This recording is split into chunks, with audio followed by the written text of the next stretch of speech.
Data received. Hi everyone.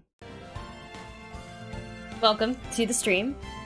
I'm actually super excited because we're playing Ace Attorney 3! Yay! I kinda love this game a lot. I should probably just erase this file, right? Wait. Howdy! Yeehaw!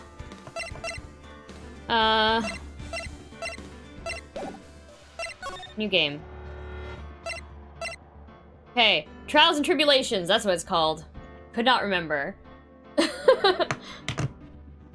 Oh gosh, okay.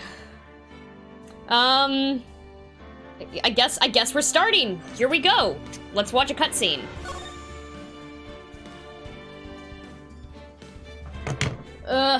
Yeah. There isn't really anything I can do. Hold on. Does that fix it? What if I turn it this way? Does that fix it at all?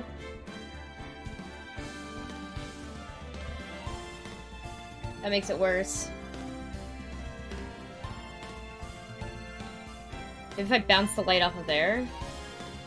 I think it also depends whether I'm like here, or like here, or like here, so I have to stay perfectly still, which is also fun. Okay. Let me look at this in, like, a full screen window. Yeah. I have autofocus off. You mean, like, turn it on?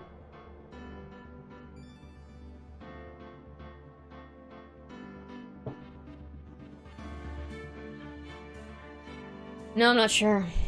Hold on.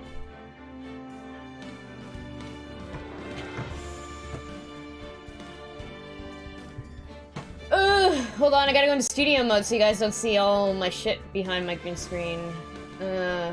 Ace. Configure video.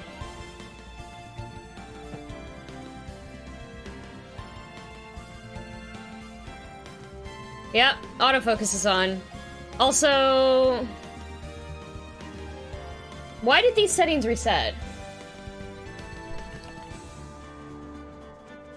Yeah, usually I only have to touch my white balance. Why is low light compensation on? Why is auto exposure on? Is that fixed at all? Yeah, I don't know why it got turned back on. Yeah, usually, okay, so actually in the past like week or so, my settings are not the same, and I don't know why, because I took fucking pictures of them when I set them up, and they are exactly the same, but I'm not getting the same effect off of my green screen that I should be. And it's only a problem at night. My green screen during the day is actually, like, better than it's ever been, but at night when I try to stream, it's fucky, and I don't know why. Okay, I'm hoping that's fixed somewhat. If I go into... back into game casting, there we go, and let's do a check on the fucking hell. Green screen camera, game casting, filters. Yeah, no, my chroma key is,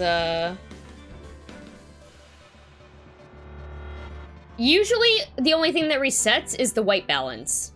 I don't know why the other stuff got reset. I'm guessing there was a Windows update I didn't know about. Because whenever there's a Windows update, it resets all my camera settings. Okay, I think this is as good as it's gonna get. Like, I don't like that my... okay, if I sit back here, my headphones are fine. I don't know if you guys can hear me well enough, though. We're gonna find out. Okay.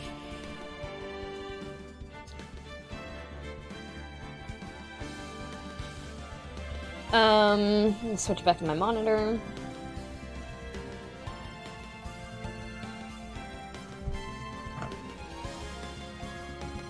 Okay, can you marry this image? Maybe. Turnabout Memories. I don't remember. Oh, yeah, holy shit. You guys, get ready. We're gonna play as Maya, or, yeah, Mia this episode. Yes. This is a thing that takes place in the past. How'd I get into this mess? I don't know who's talking. Oh. Oh wait, it's Phoenix, so that's perfect. Why? Why did I do that?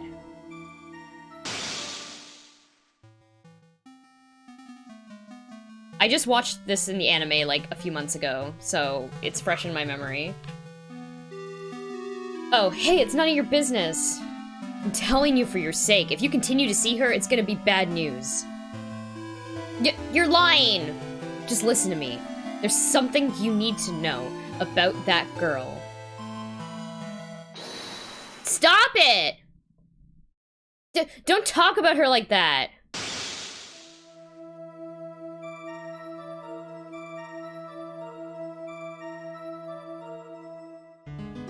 Oh, fuck! It wasn't me. I didn't do it!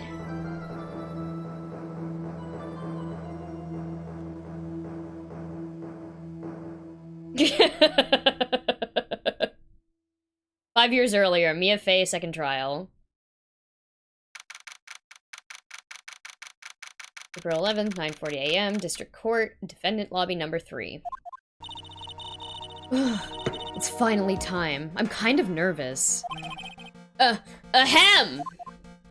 Oh, Mr. Grossberg, good morning. Mia, please calm yourself down. You're going to get yourself arrested for suspicious behavior, you know. What are you talking about? I am relaxed, Mr. Grossberg. Look at me. I'm relaxed! Ugh. Let go of my lapels. You obviously haven't gotten the temperament to be a lawyer. I'm so sorry. It's just that I'm so nervous today. Oh, that's right. This is your first time in the big leagues, isn't it? Well, never you fear, my dear. I, Marvin Grossberg, am at your service. Actually, this is my second time in court. Still, you surprised me. What, with your earnest request last night? Let me handle this case, you suddenly said. And quite forcefully, too. I just found out yesterday, about the case, I mean. What? And you've already learned all the relevant facts? Well, about that, you see, I mean, of course I have. I think? Oh dear. In any case, don't let our clients see you're so nervous. You see the poor young man in the pink sweater over there? That's our client. Good morning there, everyone. Good morning. Try to keep smiling, Mia. I just want to say, I'll give it all I got. Yeah, it'll be fine, no prob.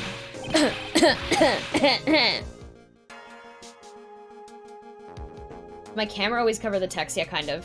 I used to have to sit like this.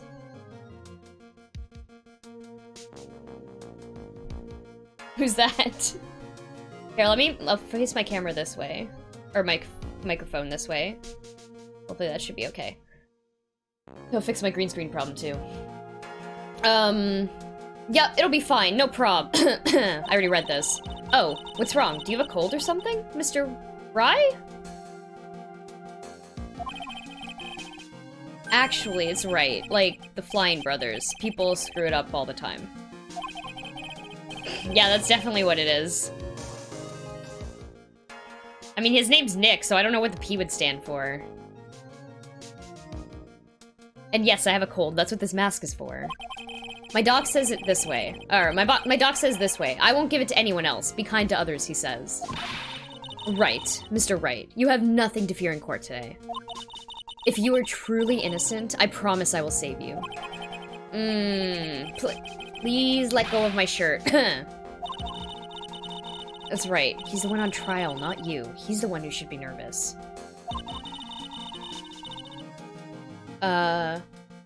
You need to stay strong for your client, Mia. My name is Mia Fey. I'm still pretty new at this lawyer thing. The first time I appeared in court was a year ago.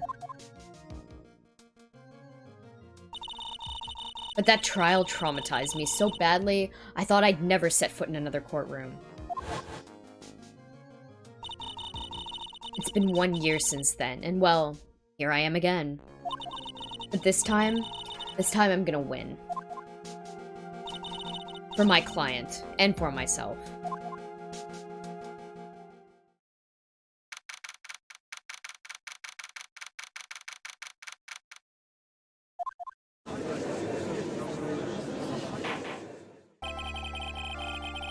Ooh. Court is now in session for the trial of Phoenix Wright. The defense is ready, Your Honor. The prosecution's ready, Your Honor. The defense today is Miss Mia Fey, was it? Yes, Your Honor. Is there a problem? I was under the impression that Marvin Grossberg was to be leading the defense. Yes, well, you see. Mr. Grossberg had, a bit of an emergency? Emergency? But isn't that him standing there right next to you? Yes, well...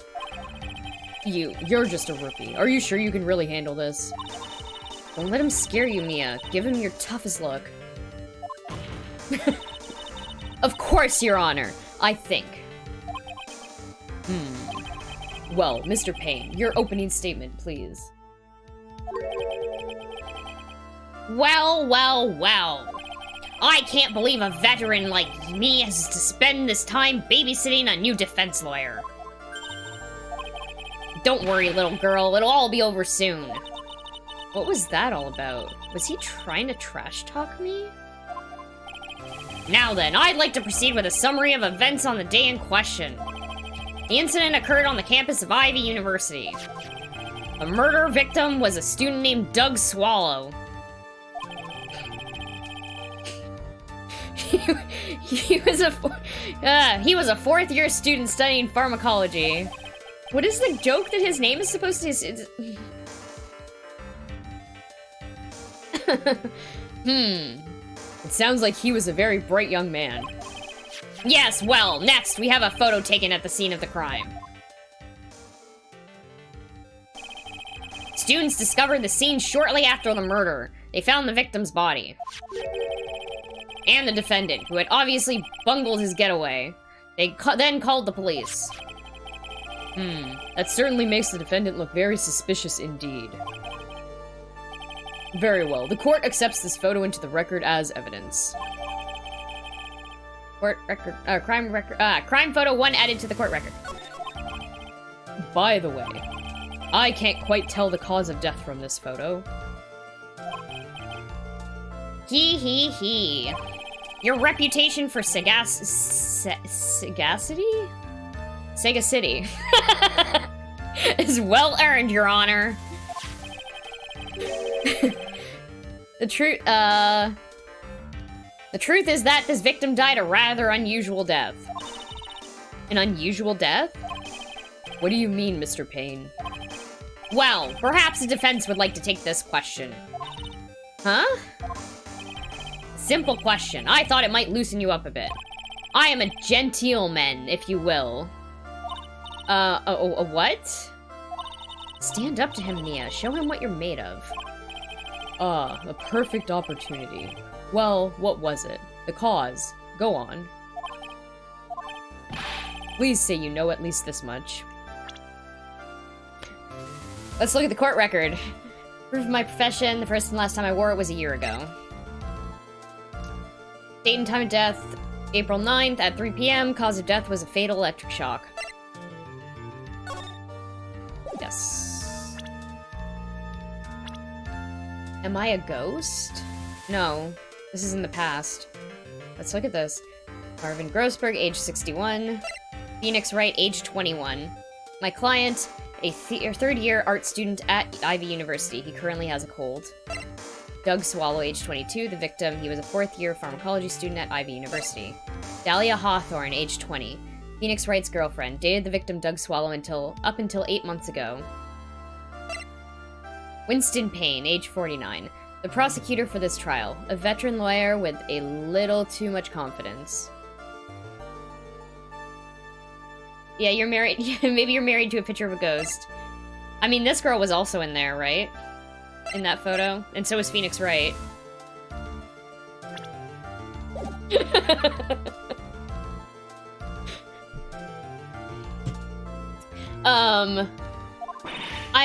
I'm so sorry. I didn't get a chance to read through the whole file. Ugh. My hemorrhoids are beginning to act up. Now see here. The details of this cause are filed under the court record. Thank you for the tutorial, but you already knew that already, didn't you? Ah, the court record. I think I can see that by pressing the R button. Objection. Objection! Hold on. I have a soundboard for this. Objection! Take a good, hard look at the data there and think carefully before you answer, my dear. Yes, sir. I'll do just that.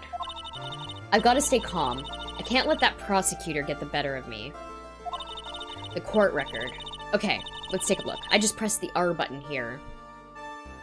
Which I already looked at, so...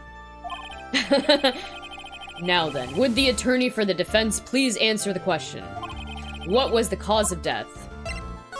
Electrocution. According to the court record, it was a fatal electric shock. In other words, electrocution. Electrocution? But how could such a thing happen? Did the murderer use some type of new, super powerful stun gun, perhaps? The answer to that will become crystal clear in this wow. The answer to that will become crystal clear as this trial proceeds, Your Honor. But before that, there is one more vital issue. What's that? Why? Motive, of course. Apparently, there was some bad blood between the victim and the defendant. Bad blood? What do you mean? Used to be mad love. Oopsie, I'm terribly sorry. You're the defense attorney, so you must know all about it.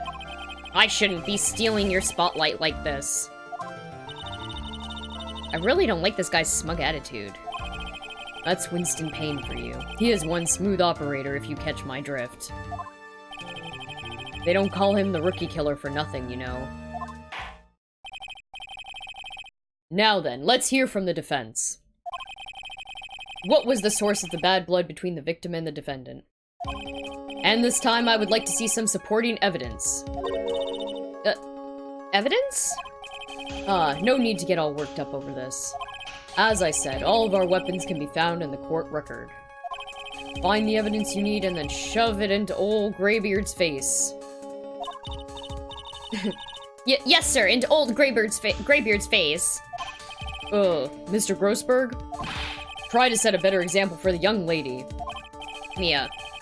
Evidence isn't the only thing in the court record. People's profiles are as well.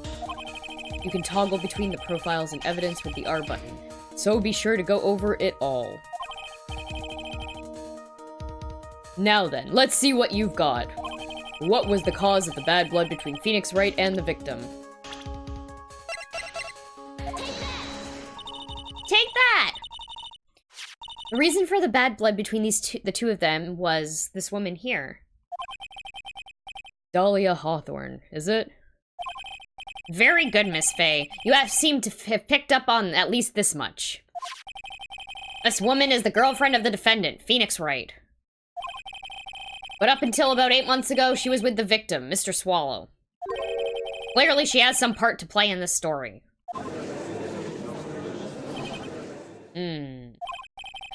He's done it again. Before the cross-examination starts, he's already got the judge thinking like he wants.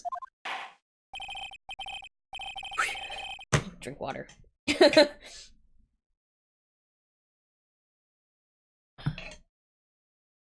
Very well, Mr. Payne. Please call your first witness.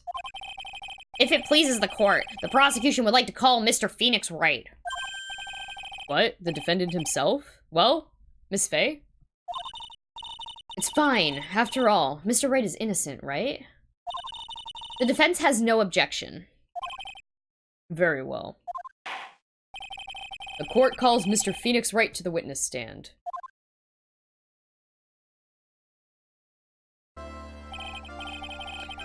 Witness, please state your name and occupation. Yes, my name's Phoenix Wright. My job is, well, right now I guess I'm a suspect? No. He means, what did you do before you were arrested? Oh. I was a university student.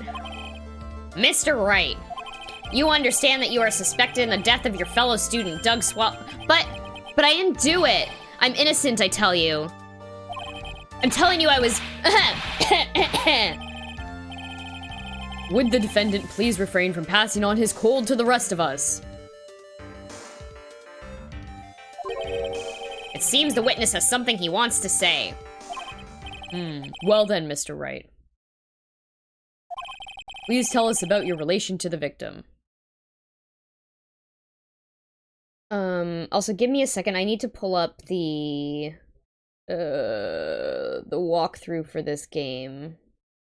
Where the frick is the Ace Attorney, Trials and Tribulations. There. I don't want to be spending time fucking presenting evidence that I know or that I don't know is what I have to present. Yeah, okay. Okay. Please tell us all about your relation to the victim. Right away, Your Honor.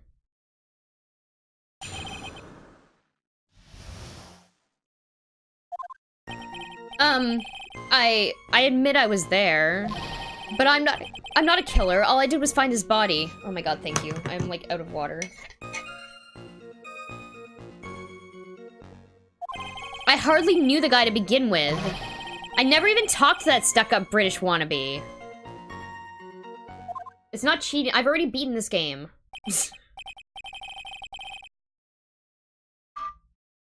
It makes it better for the stream if I have the walkthrough up, because otherwise I'm just like fumbling around for like several minutes trying to figure out what I have to present.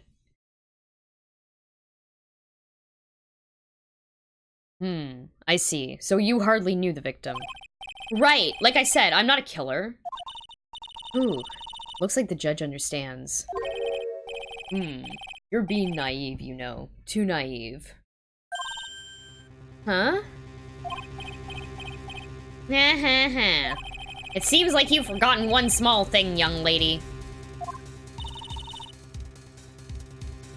Yeah, like every other game. It's different because I've already played this. And I know that there are parts in this game where, like, you have to present, like, a tiny pixel, otherwise you fucking fail. And that would be... This witness still has to undergo something called cross-examination. Cross-examination? He's right. And it's the defense's duty to carry out the cross-examination.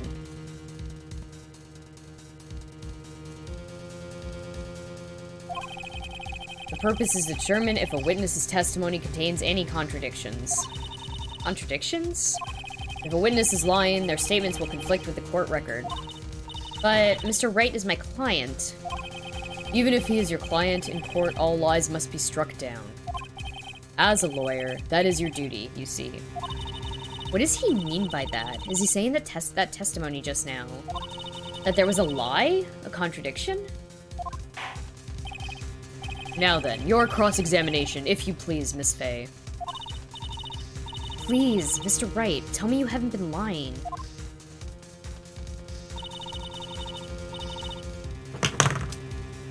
Ooh, a green screen move. Go. You wouldn't do that to me, would you?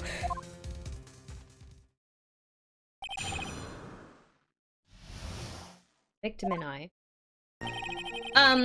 I admit I was there, but I'm not a killer. All I did was find his body. Actually, I should go back and press all this. When you say there, you mean the place where the victim was murdered? Yeah, sort of. The place where something happened anyway. Something? You can't hide what happened. We have photographic evidence. Anyway, Mr. Wright.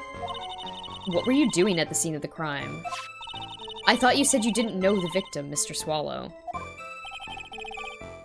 It was just a coincidence. We bumped into each other by accident. A coincidence, huh? But I'm not a killer. All I did was find his body.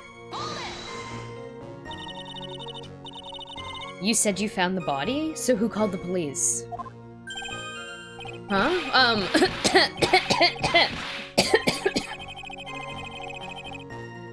I actually, like, okay. Now I need to actually cough.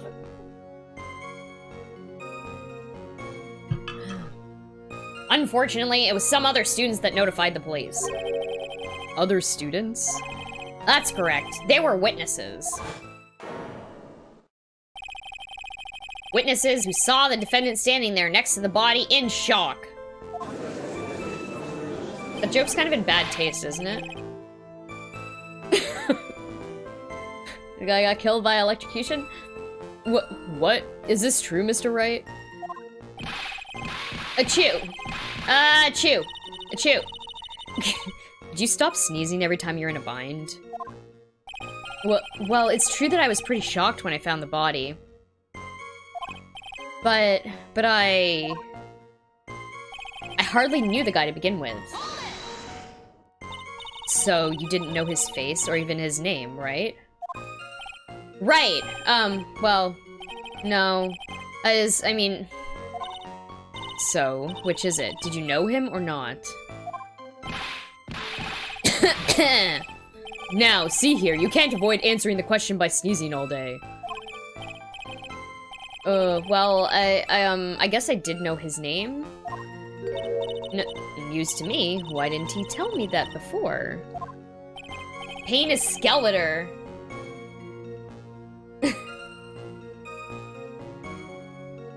Yeah, he is pretty bony. I think there's other characters that look more like Skeletor, though. Now I'm thinking.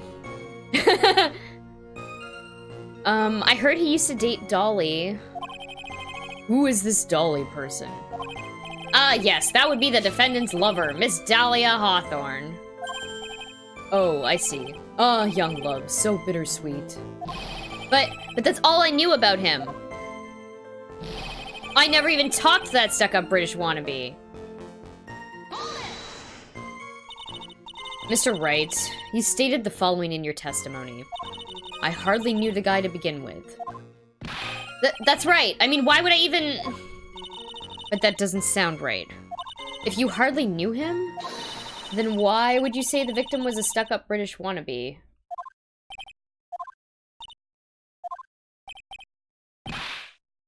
Chew! Well, Mr. Wright? No, it wasn't me. I'm not the killer, I swear! Mr. Wright, I will give you an opportunity to revise your testimony. How is it that you knew the victim was, as you put it, a British wannabe? Yeah, well... He was always walking around with a huge Union Jack on the back of his shirt. Did you see it at the crime scene? The Union Jack, I mean. Yeah, that's right. I saw it at the crime scene. That's why I figured out he must love British stuff, see? It's true, cross my heart. I swear I didn't do it. He's acting fishier than the salmon I ate last night. May I ask you something, Miss Faye? Yes, Your Honor. What is it now? Who is this person anyway, this Union Jack fellow? Union Jack is the name of the United Kingdom's flag. Oh, I see. So you mean like the Stars and Stripes, right? Yeah, because this is definitely the US. As usual, Your Honor, your insight astounds me. Hey, something just occurred to me. Isn't there something strange about this bit just now? Mia, there is a contradiction here. Mr. Grossberg. Quickly now, show that boy you mean business. With evidence, I mean. Okay, Mia, check the court record carefully. Well, my dear, do you think you can manage on your own from this point? Yeah, definitely. 1 year ago, I was in the courtroom just like this. I can do it. I can handle this myself. You mustn't try to bite off more than you can chew, Mia. I'll be fine. I know what I have to do. What am I looking for in the court record? Okay. I'll figure it out. Remember, you can always press him to get more information. Oh, and one more thing. When you're going to state a contradiction, make sure you present some definite proof. Okay, Mia. One more time. From the very beginning of this testimony. Does she? I admit I was there.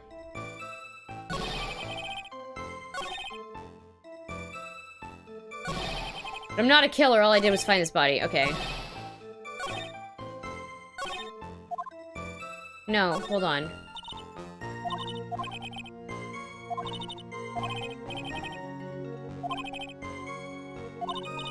Did I already press him for everything here? Or is this new?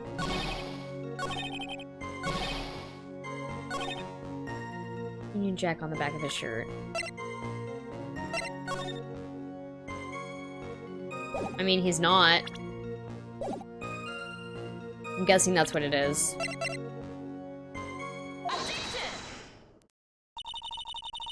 Are you certain you saw the Union Jack? Yeah, I'm sure. It was right there on his back. Miss Faye, is there some point to this line of questioning? Your Honor, please take another look at the crime scene photo. As you can see, there's absolutely nothing on the victim's back. Hey, wait a minute! He's wearing a leather jacket! The Union Jack was on the back of the t-shirt he was wearing. I was under the impression that you accidentally came across the body. But, if that was really the case, then you wouldn't know that, would you? You'd have no idea at all what he was wearing underneath that jacket. Mr. Wright, you have been lying to me. But please forgive me! Nah! Mia, you've made our client cry. Let him. That P on his chest doesn't stand for Phoenix anyway. Does it stand for penis?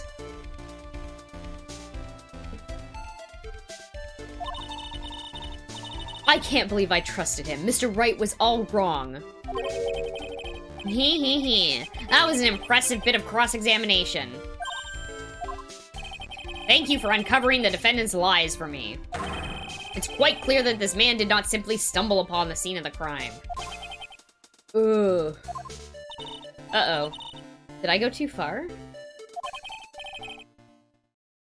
By the way, Mr. Wright, you seem to have a rather bad cold. Have you taken any medicine for it? Yeah, I took some, but... Was the medicine that you took an over-the-counter brand called Cold Killer X? Yeah, that's right. It kills colds good. Hey, wait a second. How did you know I'm a big fan of Cold Killer X?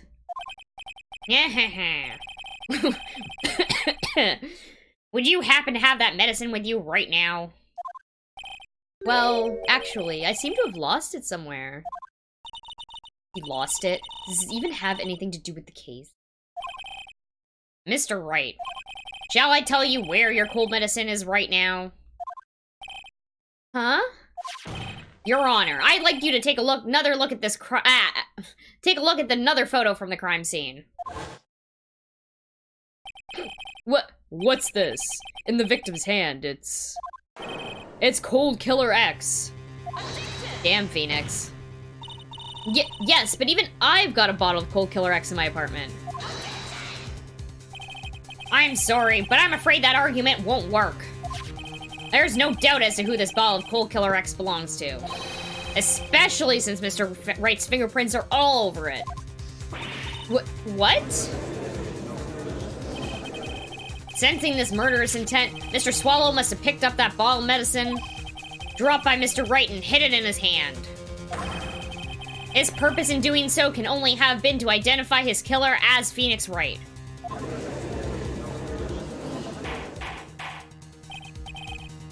Order, order. Order in the court. Oh, you remember to check... Ignorant Spoon sent a message to the chat, like, a few minutes after your cameras... After your restart, I think. Okay. And that was my 1 time per hour mention of Ignorant Spoon's name. As required by contract. Actually. Oddly, all the stuff on my white balance tab stayed the same, but the second... Okay, so it's the opposite for me, which is fucked up. That's funny.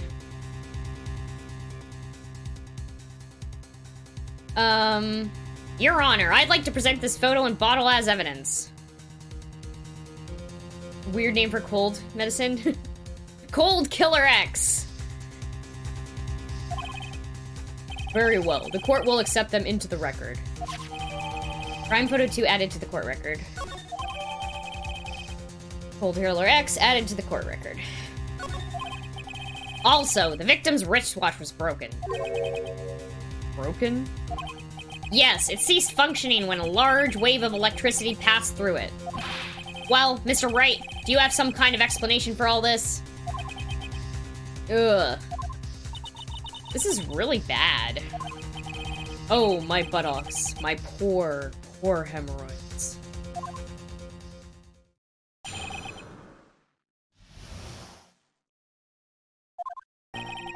The truth is, I went because he called me. He was in the pharmacology department, so we agreed to meet at 2:45 behind that building. We talked for a bit, and then around 3, we split up. Then later when I went back, I found him lying there. I'd been taking Cold Killer X for the last 2 or 3 days, but I lost my bottle of it around lunchtime on the day of the accident. Mr. Wright, that's completely different from the testimony you gave previously. Achoo! Achoo! I'm sorry, Your Honor. I was afraid you wouldn't believe the truth. You'll forgive me if I say I hardly find your current testimony any more credible. Miss Faye, please begin your cross-examination. Oh, please, Mr. Wright, don't tell any more lies. What really happened? The truth is, I went because he called me. Had you ever met the victim before then? No, never. But that day, he called me and told me he wanted to talk about Dolly. And this Dolly person is... My, it's kind of embarrassing. She's my, sweetheart. Ooh, what was that for, Mia? Oh, I'm so sorry. I just felt like slapping something all of a sudden. Dahlia Hawthorne was also the lover of the murder victim, Doug Swallow. Before she met Mr. Wright, that is. So it was one of those nasty love triangles, I see. He was in the pharmacology department, so we agreed to meet at 2:45 behind that building. Was it Mr. Swallow who indicated you should meet at 2:45? Yeah, and we were both there right on time. You said the victim was in the pharmacology department, correct? Okay, 3 p.m. Okay. Yeah, he was studying how to manufacture and improve pharmaceuticals. Everyone called him the alchemist of IVU. An alchemist, I see. I gotta admit it was a little suspicious. He had a whole laboratory and everything. It was filled with chemicals and strange machines that run on high-voltage electricity. Oh ho, how fascinating. He sounds like he was quite an ambitious young man. What do I do? Maybe I should ask him for some more details?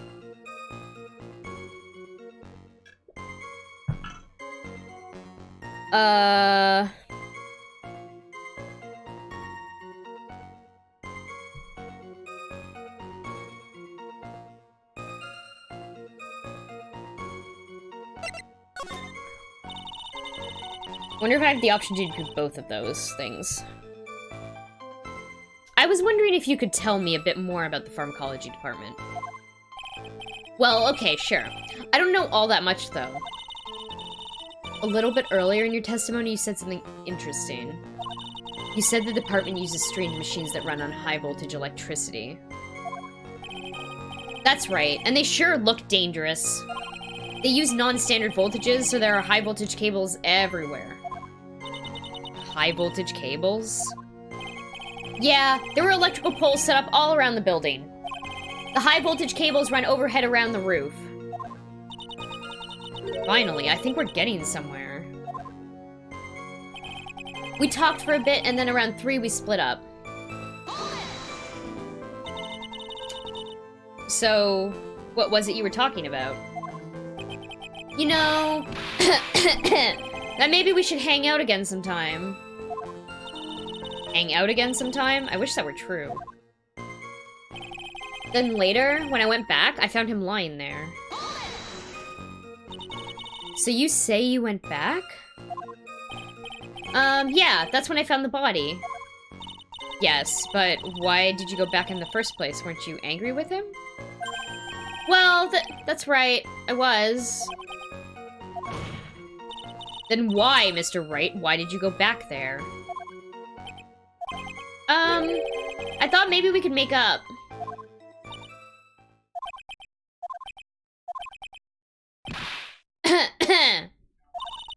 Judging by the atmosphere, I'm pretty sure no one's buying this. I'd been taking Cold Killer X for the last 2 or 3 days. It's rather unusual to catch cold this time of the year, isn't it?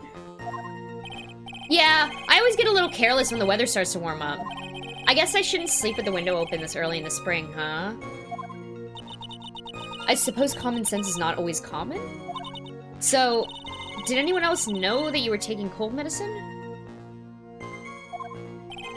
Well, I always took one after meals, so I'm pretty sure all my friends knew about it. But I lost my bottle of it around lunchtime the day of the incident.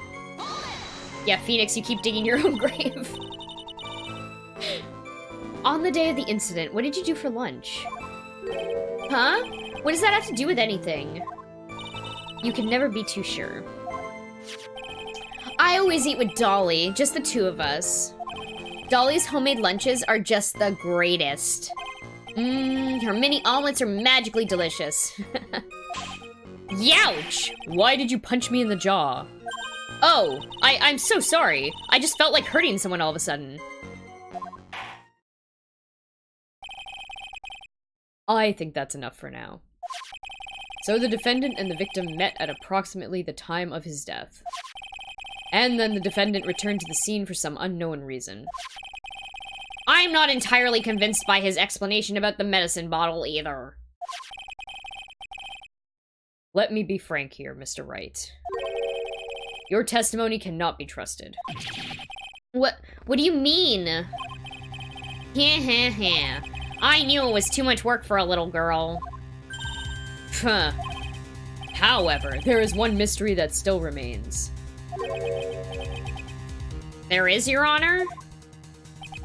How the murder was carried out, of course. Just how was the victim electrocuted?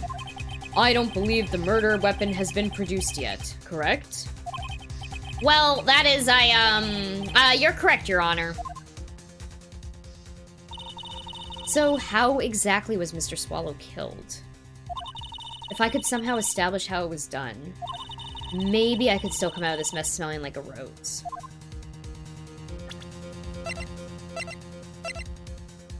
Do I have any evidence for this?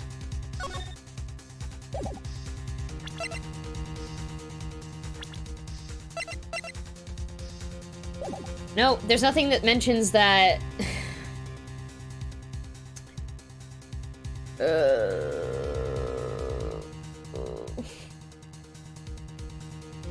Maybe I can do this without... I'm gonna try this. Your Honor. Yes, Miss Faye? I believe that if we were to piece together everything we've heard up until now, we should be able to solve the mystery of how Mr. Swallow died.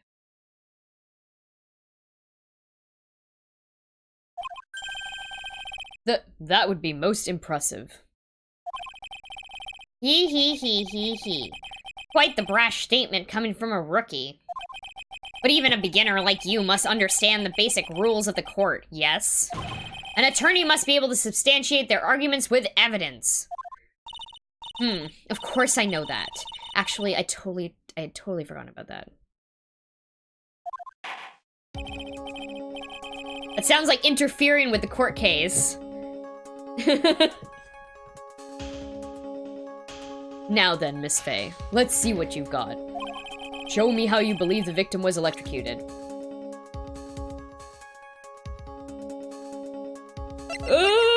Okay, well, hold on.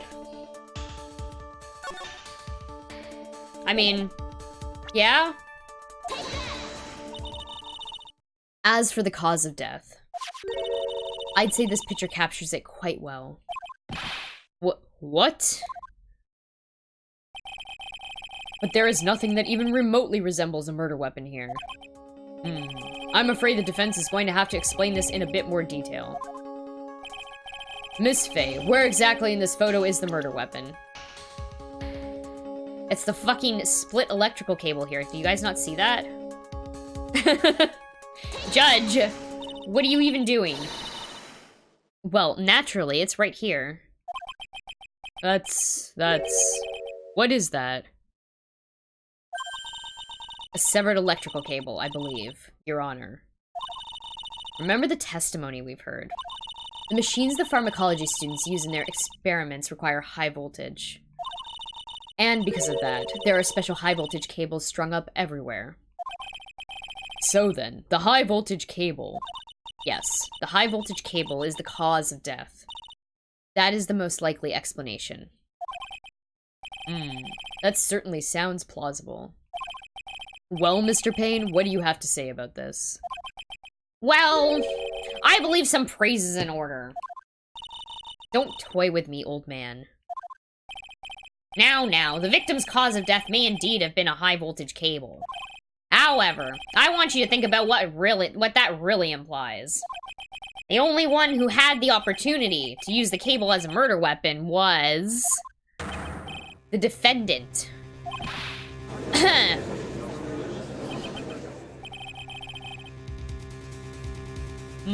That much is certainly true. Yes, and that's not all. We have proof. Irrefutable proof that will establish that Mr. Wright was the murderer. You do? Well, what is it? His fingerprints. Fingerprints? You mean that the defendant's fingerprints were on something besides the medicine bottle? Let's take another look at the crime scene photo. As you can see, the victim is wearing a leather jacket. And as you may know, leather holds fingerprints quite well. Ah, you mean... Yes, it was quite clearly imprinted on the chest area of the victim's jacket. The palm print of the defendant's very own hand. What?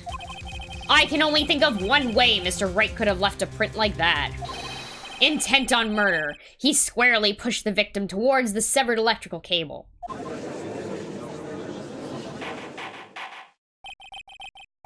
Order. That's enough. I think we can conclude that there is no reason to continue with this cross-examination. Stick a fork in us. We're done. Mr. Grossberg? My hemorrhoids never lie. When the show is over, Maya. Oh, the show is over, Mia. Mia, not Maya. I miss Maya. I knew that boy was guilty the first time I saw him. No, you're wrong. Mr. Wright is innocent. Kid Boo 002. Marissa Judd throw Phoenix under the bus lol. No further evidence is required to convince me of this man's guilt. Your Honor! At this time, I am prepared to render a verdict in this case. No! Hold it! You have something further to add, Miss Faye? Is this what you want, Mr. Wright? You still haven't told us the truth, the whole truth. If you don't say something now, the judge is going to hand down his verdict. But I can't. I just can't say it. If I told you what really happened, then I'd be...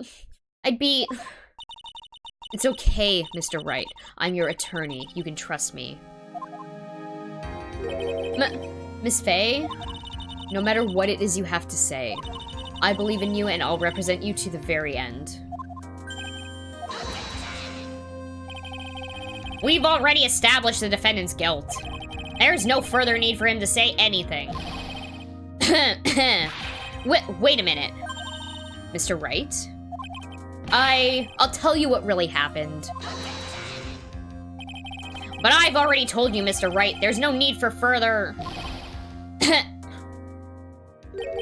I did it. I admit it! I pushed him! It's my fault! My fault that Doug Swallow's dead!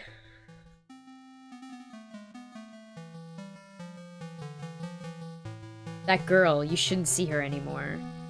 Hey, it's none of your business. I'm telling you for your own sake. If you continue to see her, it's going to be bad news. You're lying! Just listen to me. There's something that you need to know about that girl. Stop it! Don't talk about her like that.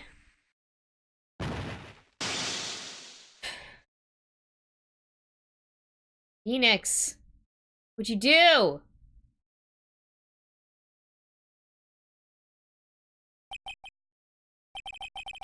What you just said. What, was that the truth? Yes, I was afraid. Afraid that if I told the truth, everyone would think I was the murderer for sure. Well, just as things currently stand, we're absolutely convinced that you are. But please give me one more chance to explain. This time I swear I'll tell the whole truth. It'll be okay, won't it, Miss Faye? I believe in you. Oh, thank you. I still can't believe it. He really did push the victim. It feels like my hemorrhoids are doing the Harlem Shake.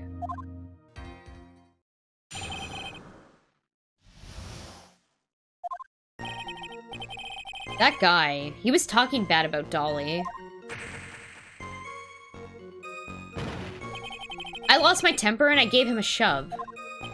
At that moment, I heard some kind of loud noise. A little while after I left, I started to get worried. So I went back, but he was just lying there, dead. Well, the explanation is really quite simple. When you pushed him, Mr. Swallow flew back and touched the electrical cable. He died from the shock, and that, as they say, is that. A simple explanation indeed. At the time of the incident, a light rain had been falling. Wet from the rain, the victim was more easily electrocuted. Wait, what's his name? Is his name Jason? Oh. It's Doug, never mind. I was gonna make a fucking heavy rain joke. But... Falcon push. When I pushed him, there weren't any electrical cables nearby. If there had been something like that, even I would have noticed it. That's true. Even a doofus like him couldn't miss that. Miss Faye. Let me warn you right now that if your cross-examination doesn't yield any new facts, I intend to deliver my verdict without further delay. Are we clear on that? Yes, Your Honor. Don't give up, Mia. If he is innocent, there must be some kind of evidence somewhere that'll prove it.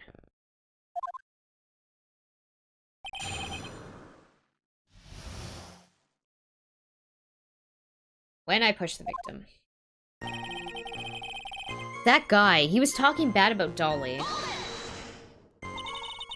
So, what kind of things did Mr. Swallow say to you? He said all sorts of terrible things about Dolly. He said that she was a bad girl.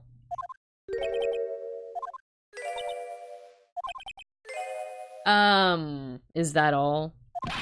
Yup! Well, Miss Faye, you heard him yourself.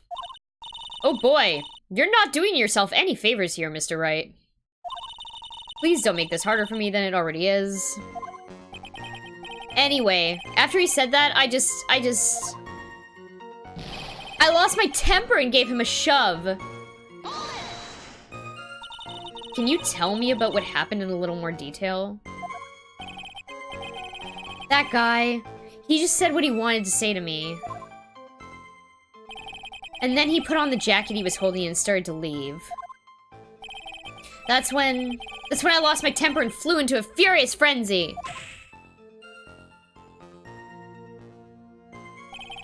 I just gave him a light, gentle shove to the chest.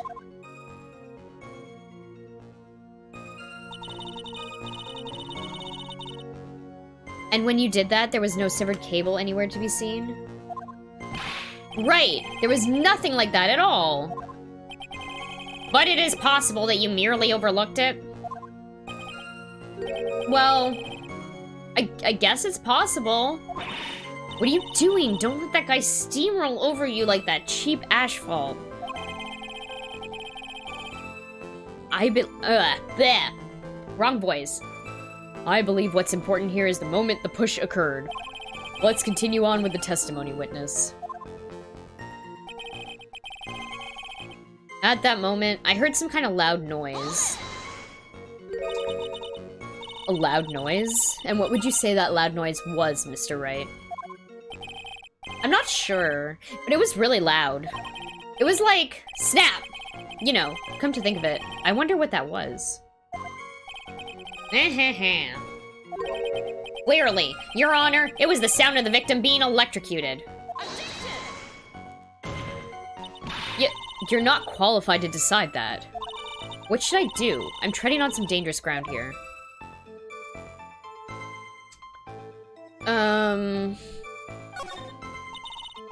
Mr. Wright, that loud noise you heard may be extremely important. So try to remember what it was. How do I put it? It was like a sharp crack? Yeah, could it have been... Yes, could it have been? Hurry up and tell us. When I pushed him, he dropped the umbrella he was holding.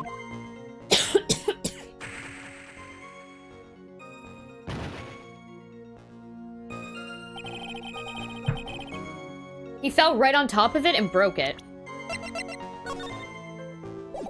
Checks out. That was probably the noise I heard. It was all Doug Bones' Doug's bones snapping. Every single one. You pushed him that fucking hard. An umbrella, huh? And didn't the umbrella belong to the victim? Yeah, it was a plastic umbrella, cheap and frail, kind of like the owner.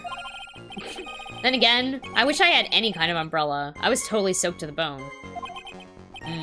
Miss Faye, what do you think? Is there something important in that testimony just now? Well, yeah, of course. Of course it's important. This is it, Mia. The new information you've been waiting for. Of course it's important. No, this cheap umbrella is more than important. It's vital. I want to officially have it entered into the testimony. Huh!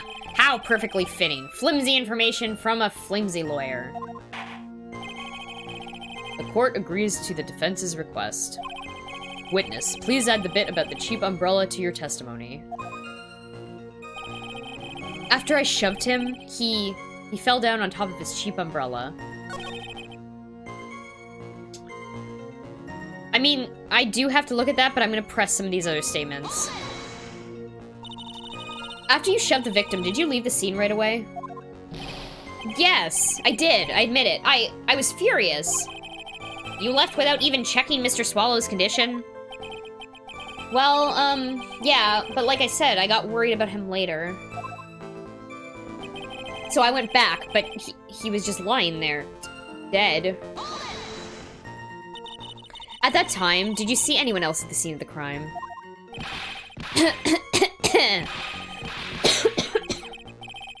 Nope, nobody. Jeez, could that stupid cough possibly sound any phonier? In that case, it's very hard to believe someone else could have been the murderer. Unless we find something that shows his innocence from that testimony, my dear. I'm afraid the judge will make his final decision with no remorse whatsoever. Yes, sir. Right now I need more info. Info that will help me turn up some contradictions. Okay. Back. He fell down on top of his cheap umbrella, right? Yeah, that was it. So, Mr. Swallow fell on top of his umbrella. And you're certain of this? Yeah, it was right there under him. Actually, if it hadn't been under him, I was planning on borrowing it for myself. The umbrella, you mean? Well, yeah, you see, I was wearing this sweater here. Dolly stayed up late for nights at a time, knitting it for me. I didn't want the rain to dampen the handmaid's symbol of her love. Oof, my stomach is not to be used as your personal soccer ball, Mia. I'm so sorry! Continue on with your testimony, witness. A little while after I left, I started to get worried. Okay, hold on.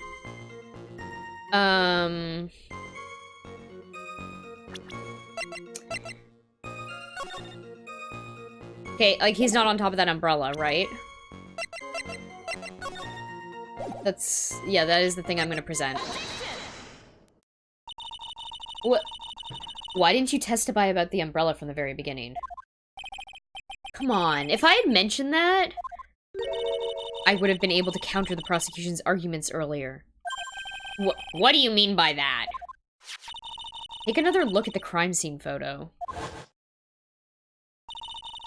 According to Mr. Wright, the victim fell on top of his umbrella. However, if you look closely, the umbrella is nowhere near the victim. Actually, it's by the electrical pole. You're absolutely right. The conclusion here is obvious. After the defendant left, the victim moved from where he fell. In other words, after he was pushed by the defendant, Mr. Swallow was still alive. No! No! Order, order, order! The victim, he moved? Mr. Payne, the umbrella in this photo, where is it now? Well, it was collected by the police at the scene of the crime. I want it presented as evidence immediately. Owned by the victim, found broken near an electrical pole at the crime scene. But the umbrella could have simply been blown there by the wind. According to the testimony, the victim fell on top of the umbrella. There's simply no way it could have been blown there by the wind. But... I know this matter of the umbrella seems relatively trivial. But, as long as the smallest doubt remains, I cannot render final judgment. No!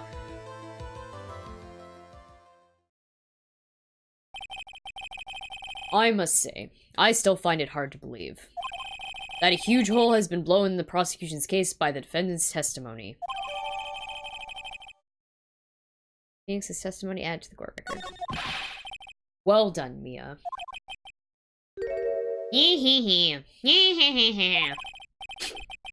Mr. Payne, what are you chuckling about? Pardon me, Your Honor. It seems I was expecting too much of a free ride. It was foolish to think I could establish guilt through cross-examination alone. I'm afraid I don't follow what you're saying. Let me guess. You have another witness. Exactly, and this witness's testimony will be incontrovertible. Incontrovertible. Well, who is this witness? Miss Dahlia Hawthorne. Dahlia Hawthorne? You don't mean Dolly? I do, Your Honor. The defendant's very own lover is a witness to the whole thing. That's right. She was at the scene of the crime when the murder took place. What? I'm sorry to break the bad news to you, my dear.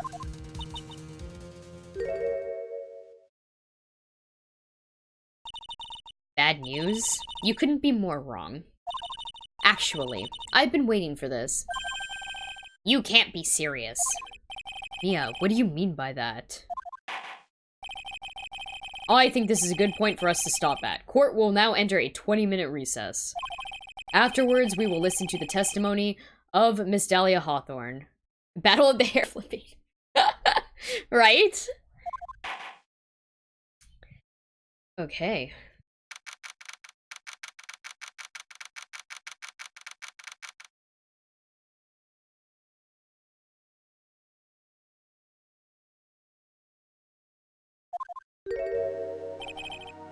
Miss Faye, I'm sorry about what happened back there. It's all right. At least you told us the truth in the end, Mr. Wright. Yeah, so I guess I can start to relax then, huh? Relax, my boy? You can't be serious after hiding such important facts. But, the next witness is my dolly, right? She'll save me. I just know she will. Why do you think that? Huh? What do you mean? She's the love of my life. That's why. The love of your life? Huh. Would you mind telling me more about you and Miss Dahlia Hawthorne? Sure, no problem. Dolly and I, we first met about 8 months ago, right here in this very courthouse. Actually, I'm studying to be a lawyer on the side. Anyway, one day, she and I just bumped into each other in the reading room downstairs. That's why I really think it was fate that brought us together. As soon as I first set eyes on her, I knew she was the one for me. Oh, here, take a look at this. She gave this to me the day we met as a symbol of our love. She had been wearing it around her neck that day, but then she took it off, but before she gave it to me, she said, I want you to carry this. So she gave it to you as a present, I see. This darling little bottle is filled with memories of my darling little dolly. It certainly is a little bottle, all right. It makes me so happy. I show it to everyone I meet.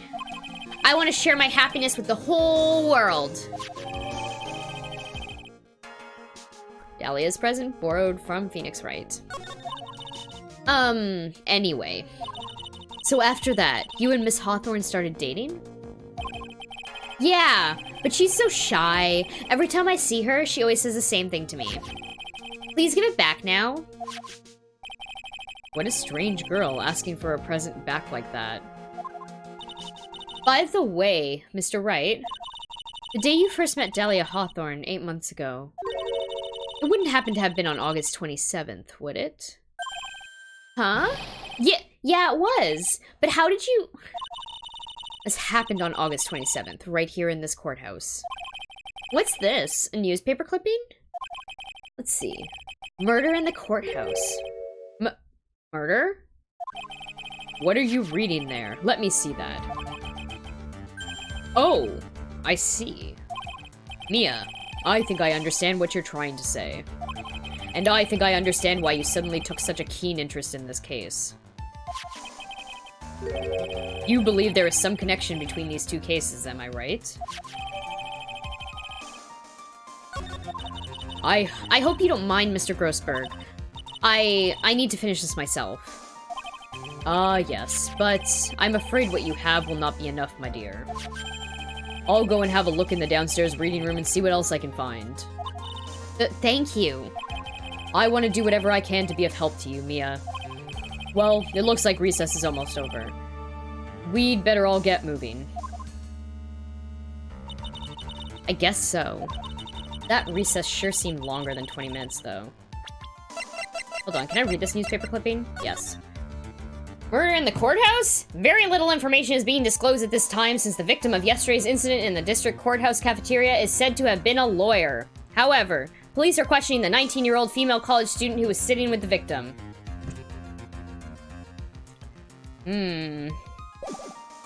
Interesting.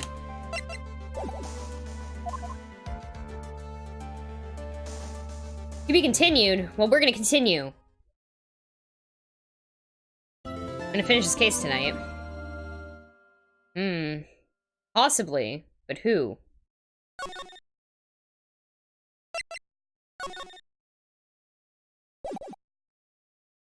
Okay. I am gonna take a very short break. I will be right back. Hold on. 1 second. There we go.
Hello, I'm back. I got myself this Red Bull that I've had in my fridge for, like, forever. Does it have an expiry date? Oh, look at that! You know what its expiry date is? Tomorrow!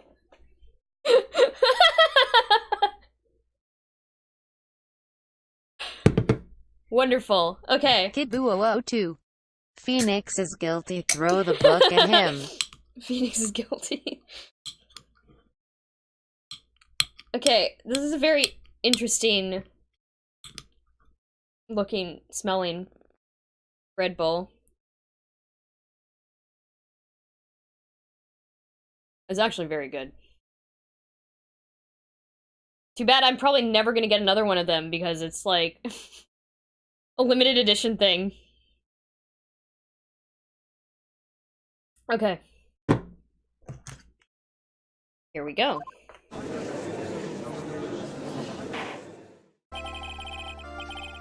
Court will now reconvene. Mr. Payne, please call your witness.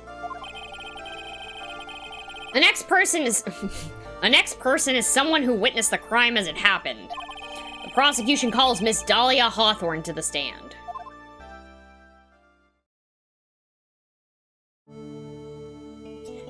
Oh my god.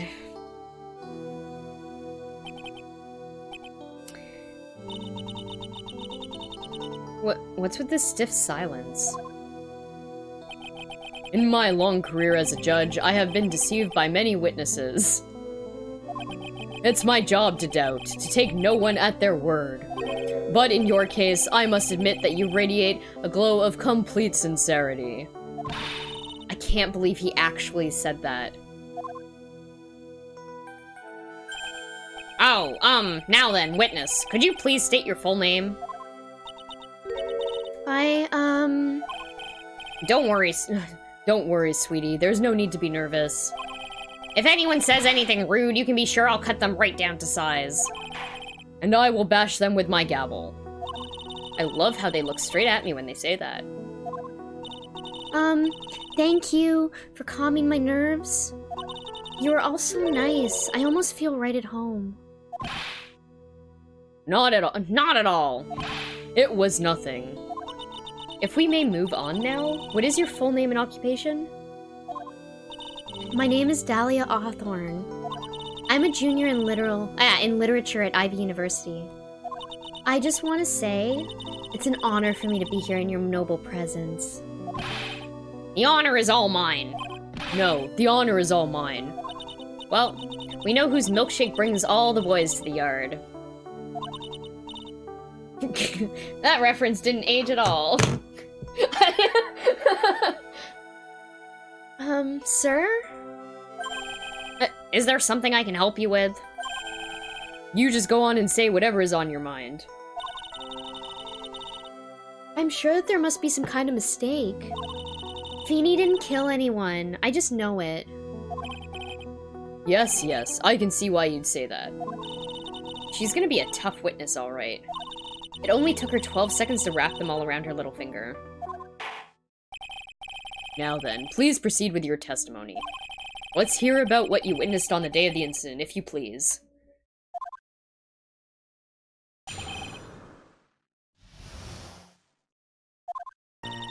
I had been planning to go back to Feeny's place after the class was over. Feeny and Dougie, they were talking behind the building. Then, suddenly, Dougie got all wobbly and just collapsed. That's when Feeny noticed that I was there. I went to go and find some of the other students, and they called the authorities. I don't know what to say. According to you, Miss Hawthorne, the defendant didn't do anything wrong. Young lady. As old as I am, even I recall how hot the flames of young passion can burn. Nevertheless, it is my job to discover the truth. Please tell us the truth. But I would never. That's more than enough. Witness, I won't allow this to continue. What do you mean by that? Please, just let me proceed with my cross-examination, Your Honor. I, for one, don't plan to win my case on a bunch of paper-thin lies. You haven't changed a bit. Mia Fey. What's this? So you two are acquainted? Yes, we've met before, once. In any case, Miss Fey, the floor is all yours. It's good to see you again, Madame Fey. Madame? I'm no one's grandma yet, girly.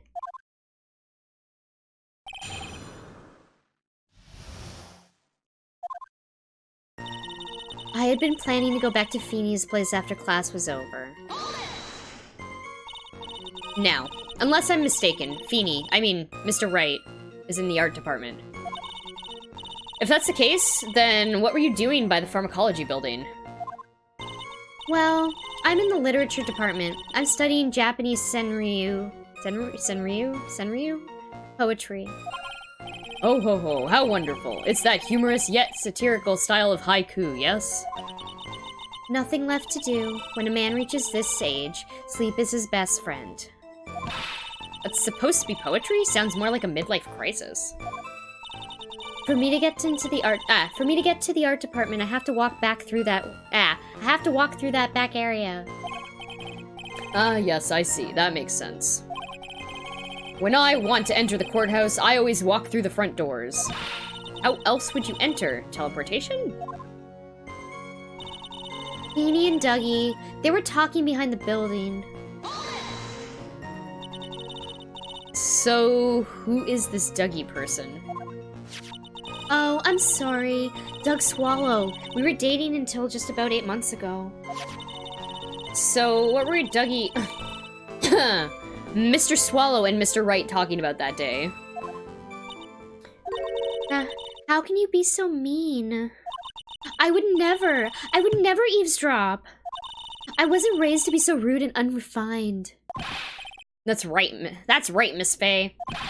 Don't drag the witness down to your level. Why am I being demonized here? Please go on. What did you see next? Then suddenly, Dougie got all wobbly and just collapsed. Are you saying that the victim just collapsed on his own? Yeah?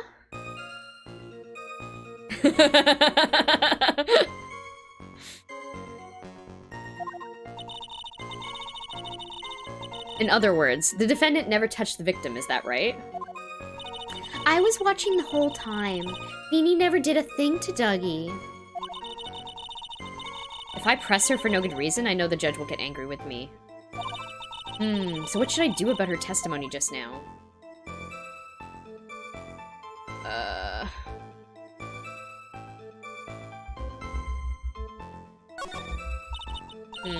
I suppose her statement works in our favor for now. I'll hold off on looking into it any deeper until it's necessary. Very well, young lady. Please go on with your testimony.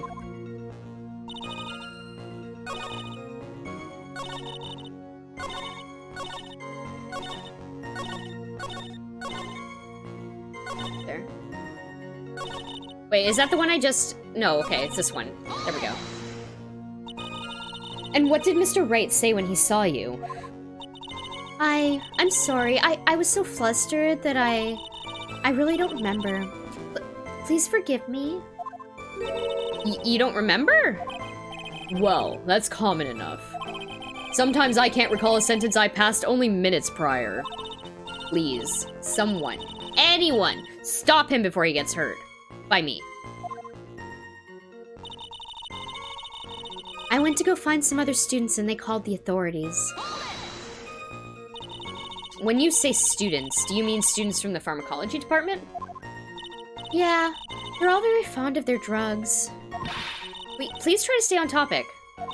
So to find some pharmacology students, you went to the labs, correct? That's what I was planning to do, but in the end, I wound up not going. A group of about 10 research students came running out of the building entrance. Somehow, they all seemed to know what was going on. The students knew what was going on?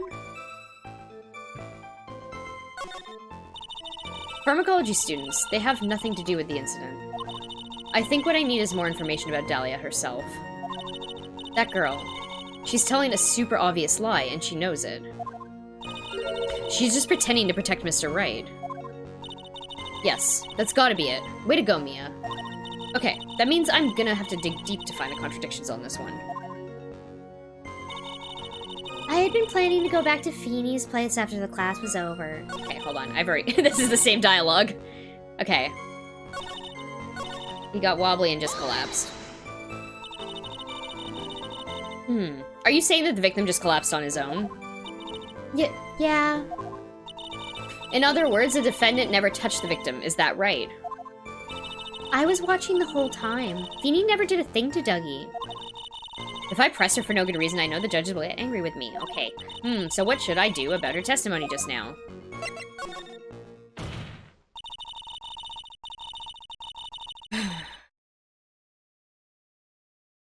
Feeble lies are not very becoming, Miss Hawthorne, so let's drop them, shall we?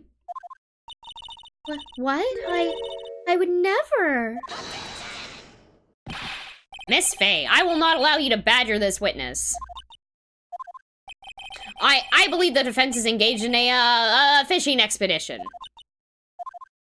That is, she has no supporting... But please don't glare at me like that. I'm just doing my job.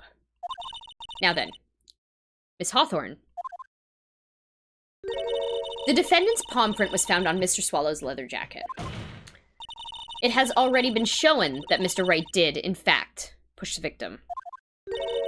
What? There's no need to try to cover for the defendant. It would be much better if you came out and told us the whole truth.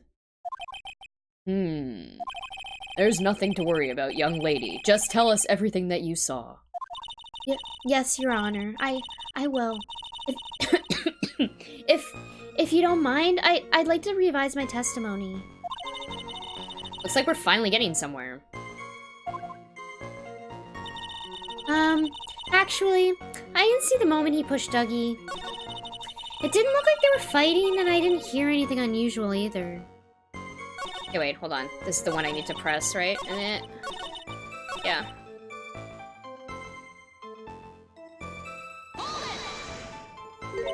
You didn't see it? Well, I saw the moment when Dougie fell to the ground. And at that time, there was only the two of them at the scene? The defendant, Phoenix Wright, and the victim, Doug Swallow? Yeah, that's right. It didn't look like they were fighting, and I didn't hear anything unusual either. Wait, I probably have to present something on this line.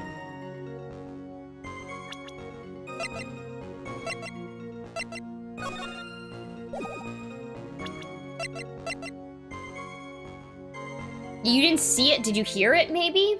You would have heard it. Oh no, she said she saw him fall to the floor.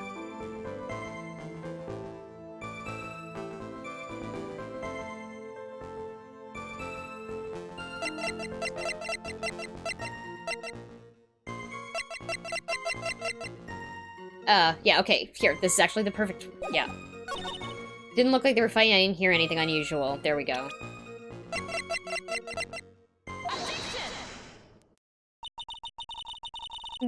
You say you didn't hear anything unusual, is that correct?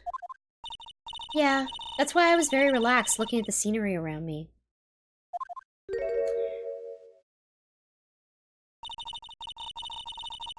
That's nice, but I find that just a little odd. I have here the testimony of your boyfriend, Mr. Phoenix Wright. And he clearly testified to the effect that when he pushed the victim, he heard a sharp, loud noise. He said that? If you were really that close to the two of them, why didn't you hear this noise as well? Well, maybe the noise just wasn't all that memorable. But according to Mr. Wright's testimony, it was a sharp noise like a snap! There's no way a noise like that could fail to make an impression. Ah! May I have a moment to answer? But by all means. I know the reason why I didn't hear the noise.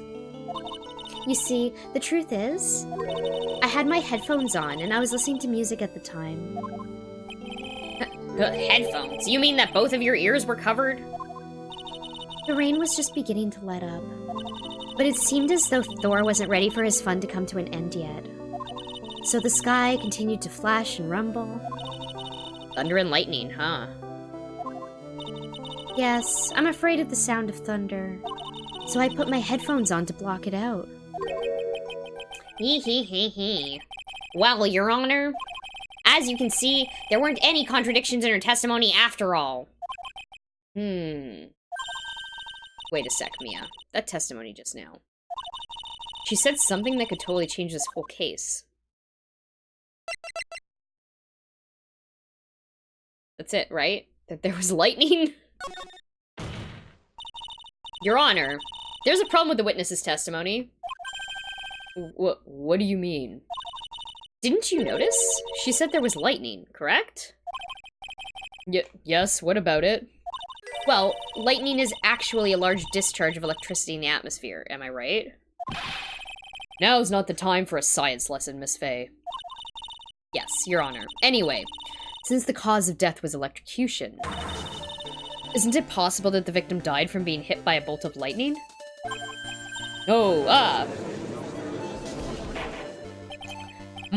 I must admit that the thought had not occurred to me. So what kind of thoughts do occur to this guy anyway? Anyway, this entire case is built on the premise that Mr. Doug Swallow was murdered. But that very premise itself is mistaken. The defense believes that Mr. Swallow was, in fact, the victim of a stray bolt.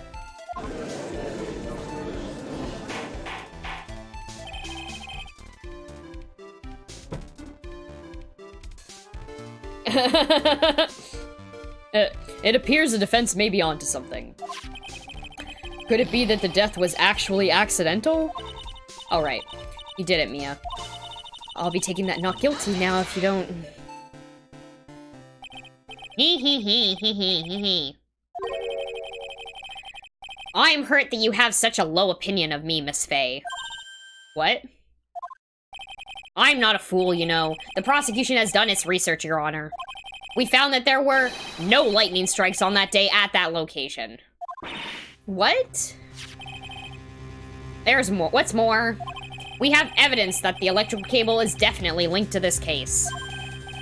Evidence, Mr. Payne. Well, what is this evidence? This affidavit. And who is this affidavit from? The pharmacology students who were conducting experiments in their labs that day. Allow me to read out to the court the testimony of the pharmacology students. All equipment in the labs lost power all of a sudden at around 3 p.m. that day. Was it a blackout? All of the lab's equipment runs on high voltage, Your Honor. So you're saying the equipment lost power because... Precisely. They lost power because of the severed electrical cable. The power outage occurred at approximately 3 p.m. Which fits with the time of death listed in the autopsy report. Exactly. In other words, the victim died as a result of touching the severed electrical cable. According to the students, the cables were very old. They were planning on having them replaced in the near future. I see. Apparently, the cables had become so brittle that even the smallest bump would have caused them to break. Student's testimony added to the court record. However, there is one thing that troubles me. If the cable could have been broken by any small bump, then it wouldn't have snapped if it had been bumped into, correct? Well, I suppose you could say that. Miss Fey, do you have any thoughts regarding the cause of the severed cable? Your Honor? I don't like how this is looking one bit. I have to come up with something to try to regain some momentum.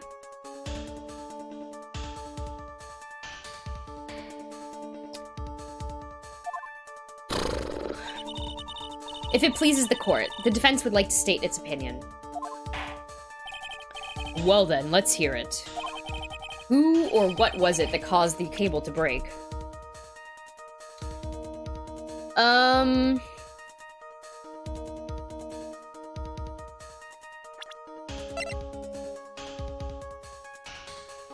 Is that a death sentence if I present that Phoenix Wright's profile?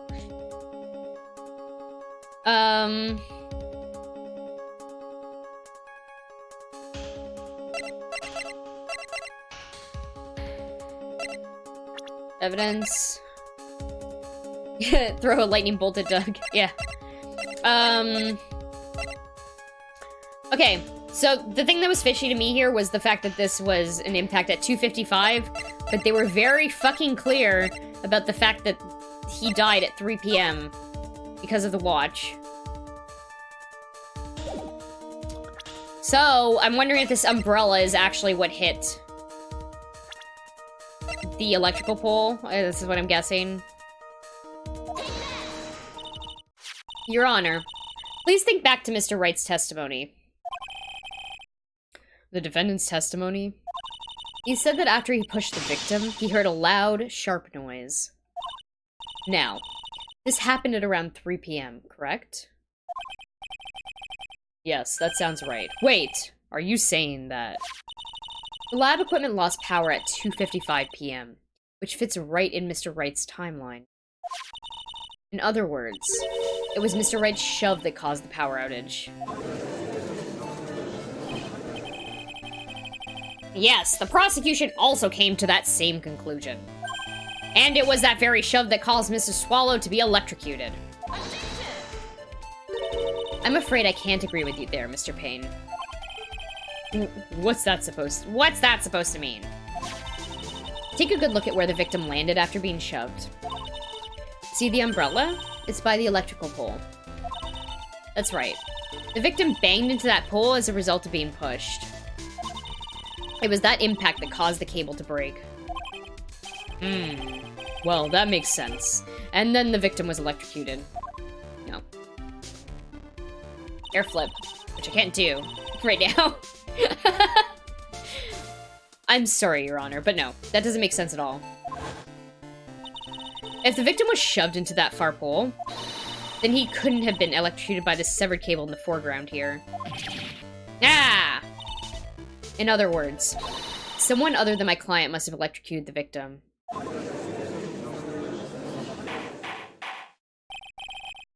Order. Order in the court. The lamentations of my enemy. How I've longed to hear them. It's true. The defense is absolutely correct. Nah, Phoenix just bumped him into... Oh, fuck, I missed that. Into the pole that broke the electrical cable. Mr. Judge, sir? May I say something? The Madame Attorney's explanation? She said some things, that are a little different from how I remember them. What the? Please, just once more? May I please testify one last time, please, Mr. Judge? Of course it's alright. Just go right ahead and give your new testimony. This is it. She's finally starting to show her true colors.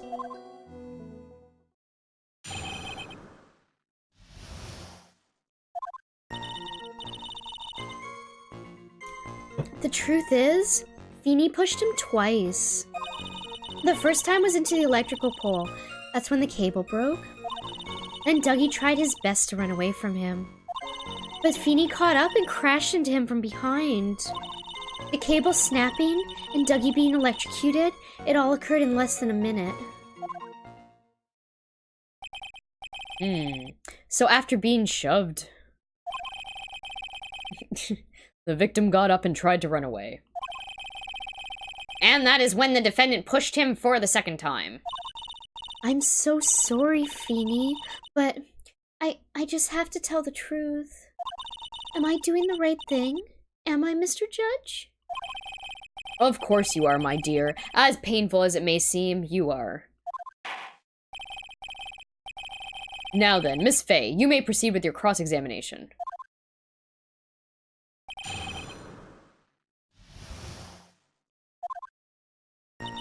The truth is, Feeny pushed him twice.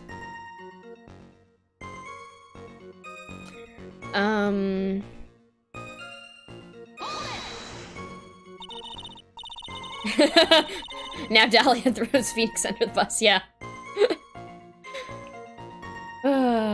Miss Hawthorne, previously in your testimony you said the following. Actually, I didn't see the moment he pushed Dougie. I know. I'm sorry. I wanted to protect Feeny. So that's why you basically lied to the court? I was a bad girl, I know. Mr. Judge? Yes? Would you please forgive little old me? Of course he won't. What you did is called perjury. Oh, come now. It was just a little old white lie. We'll forget it this time, but please be more careful from now on, alright? Oh, thank you so much, Mr. Judge. Not at all. Ho ho ho. The judge had better be more careful himself. A dark alley is friendlier than that girl. The first time was into the electrical pole. That's when the cable broke. You're saying you actually saw the victim get pushed into the electrical pole? I know he doesn't look it, but Feeny can be a bit of an imp when he wants to be. Oh, really? But I never imagined that he would cause an electrical cable to break. Feeny really is scary when he gets mad. Yes, he sounds like a very dangerous individual indeed. Then Dougie tried his best to run away from him. So let me get this straight. You were happily listening to music on your headphones while you watched this scene unfold? What? Miss Faye, I'll have to ask you to stop badgering the witness. I wasn't happy. I was so scared that I couldn't even move. All I could do was stand there and cheer them on. Cheer them on? What the fuck do you mean by that?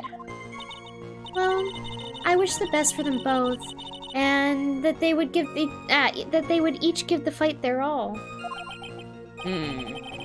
That's very sweet of you to be so supportive. And what happened after that? But Feeny caught up and crashed into him from behind. That doesn't sound quite right. There were handprints found on the chest of the victim's leather jacket. Mr. Payne, were there also prints found on the back of his leather jacket? No, there weren't. Madam Faye, may I suggest that you listen a little more carefully? I said that he crashed into him from behind, right? My Feeny wouldn't leave any prints behind in that case, would he? The cable snapping and Dougie being electrocuted, it occurred in less than a minute. Did you actually witness the moment the victim was electrocuted? I'm sorry. I didn't actually see it. I turned my eyes away. That's understandable. Yes, indeed. It would have been a horrific sight for anyone to behold. If I don't figure out the contradictions here, it's all over. She didn't have much time to come up with her lies, so this is my best chance. There must be a hole in her testimony somewhere. Think, Mia.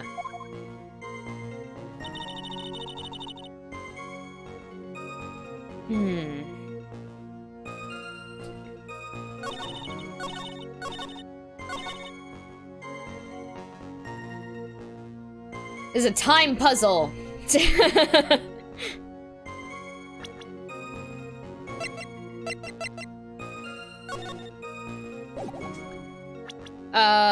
I guess I could probably... Hold on.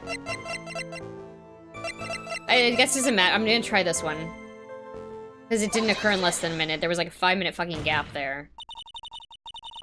That's enough, witness. I'm afraid I don't understand. You will in a minute. Could you please take a look at this picture? Oh, that medicine. That's the one Feeny likes to take for his cold. It's not the medicine I want you to look at. It's the wristwatch. It stopped at the precise time the victim was electrocuted. In other words, 3:05 p.m. Yes, and your point is, Miss Faye? My point is this. What time was it when the lab suffered that power outage due to the cable snapping? Ah! Hello! Hello, hello, hello! Welcome, Party of 4. And welcome, Siren Liv.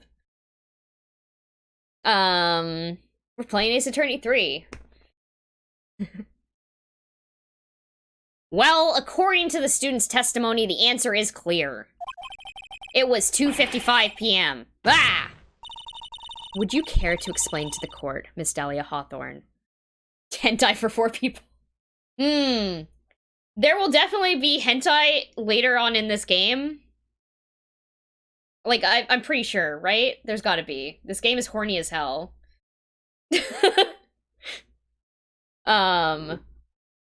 Yes. Would you care to explain to the court, Miss Dahlia Hawthorne? What exactly happened during this 10-minute interval? The defense proposes that it was during this interval that the real murderer killed Mr. Doug Swallow. Oh yeah, this guy's name is Doug Swallow, so there's that too. I mean, I think it's a bird reference, but... This is nonsense. The real murderer? Even you can't deny that the time between the cable breaking and the electrocution are completely unaccounted for. Then who was it? Who else are you saying could have done it? Yeah.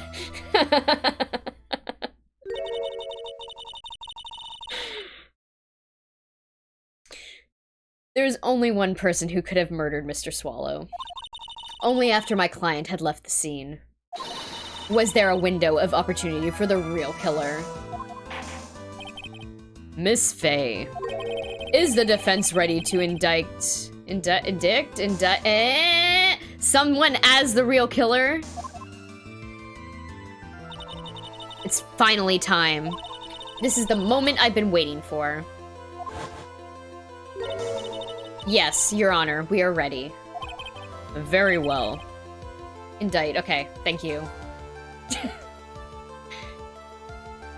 But remember, if you accuse the wrong person, you will be penalized. Think very carefully before you speak, Miss Faye. Now then, Miss Faye, let's have it. Who is the real killer? I wonder who the real killer might be. It could only have been you, Dahlia Hawthorne. How can you... The defense is grasping at straws. 10 minutes passed between the time the cable broke and the time of the electrocution. What exactly were you doing that whole time, Miss Hawthorne?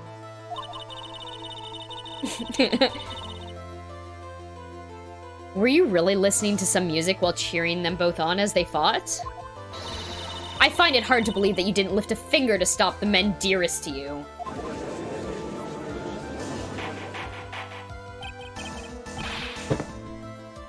Yeah, it is horny as fuck. Order, Miss Faye. What I mean, why? That is to say... Miss Hawthorne, I believe you didn't witness the two men fighting on that day. However, after Mr. Wright pushed the victim and subsequently left the scene, it was you who pushed Mr. Swallow to his death by your very own hands. Ah! How can you say something so mean, Madame Faye? I didn't do anything. Miss Faye, this is a very serious charge you are... Your Honor! Please, I have something I want to say!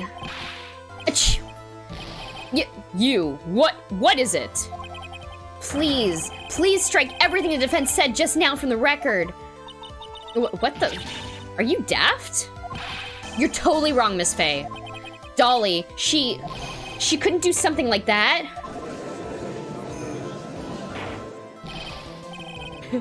Oh yeah, no problem. I unlocked more VIP badges recently, so I was able to award them to more people. Okay. Mr. Wright, get back in your seat. Bailiff, grab that man. Ah! Achoo, achoo, achoo. Leave my dolly alone! Achoo.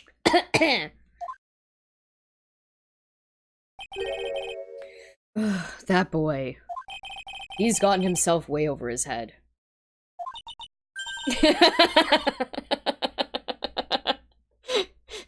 VIPs! Oh.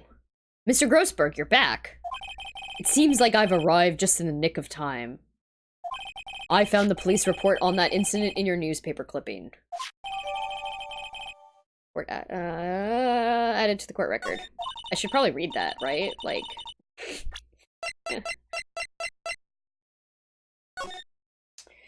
Incident overview. District Courthouse Cafeteria, 4 p.m., August 27th. Victim, Diego Armando, age 28. Occupation, lawyer. Suspect, Dahlia Hawthorne, age 19. Armando ingested poison while interviewing the suspect regarding another case. Traces of poison were found in the victim's coffee cup. No poison was found in the vicinity or on the suspect's person. It is unclear how the poison entered the victim's coffee cup. Weird.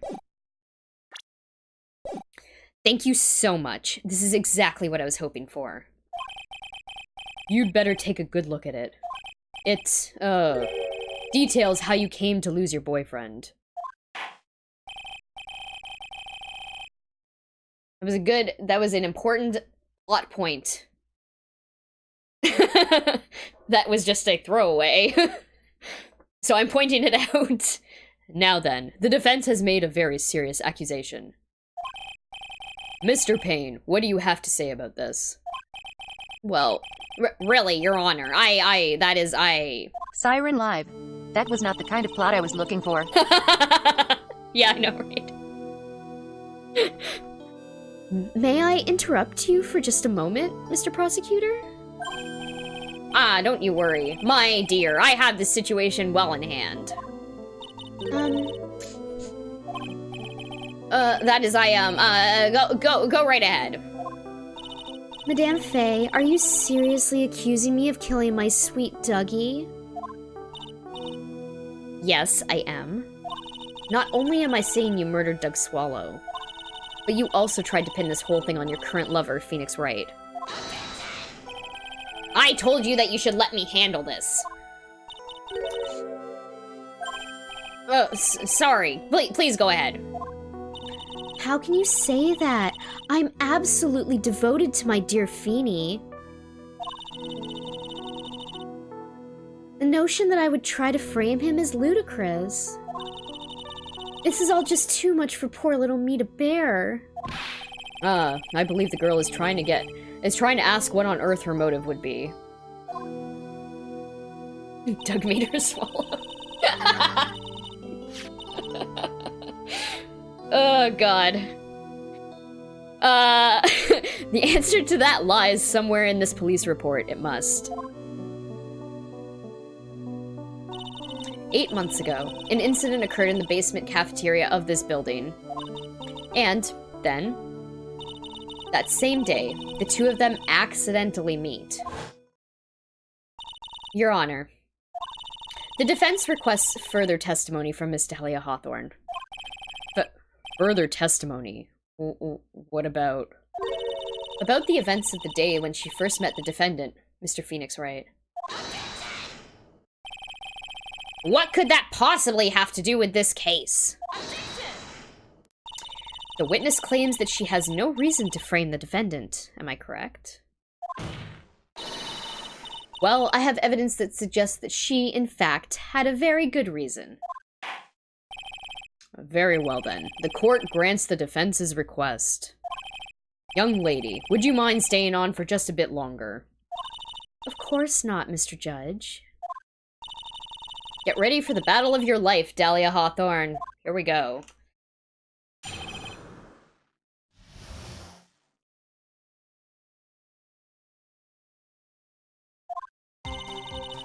I first met my darling Feeny 8 months ago. It's like we were destined to meet in this very courthouse's basement reading room. The moment our eyes met, my heart skipped a beat. We've been going out ever since that fateful day. We're so lovey-wovey, we literally make people sick. It's just jealousy, I think. Mr. Wright, do that again and you will be held in contempt of court. And now... this is a thing in the past. Phoenix, I believe, is also 19. Oh, no, he's 21, okay. Who's Phoenix? Dahlia's 20, I guess. I guess they think she was 19 when they met. But yeah. I believe... I'll figure out how old Phoenix is, yeah. They're about the same. They're the same age, roughly. At this time. And now we enter the final act of our little drama. As we used to say in the days of my youth, go get her.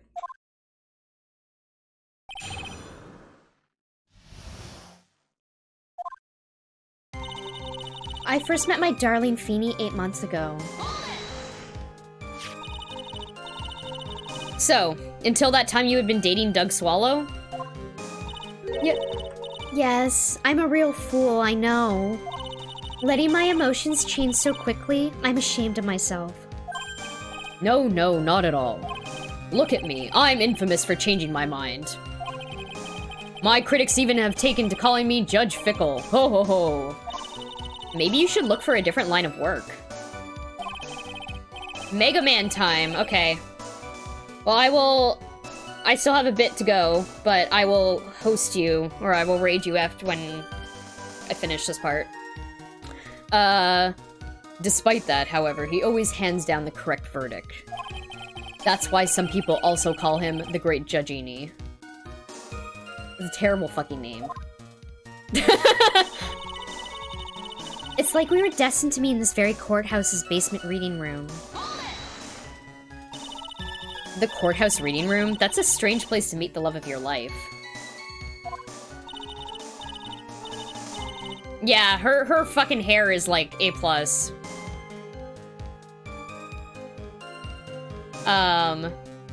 That's not true, Madame Faye. After all, Feeny was not only an art student, but he was also planning on becoming a lawyer. I'm not talking about him. I'm talking about you, Miss Hawthorne. What was a literature student like you doing in a courthouse reading room? This line of questioning is a waste of time. It has nothing to do with our murder case. Miss Faye, I'm warning you. If this has nothing to do with Mr. Swallow's case... I have to remember the judge is on Dahlia's side. I better tread carefully. I'm gonna keep pressing because I want to see all the dialogue, so...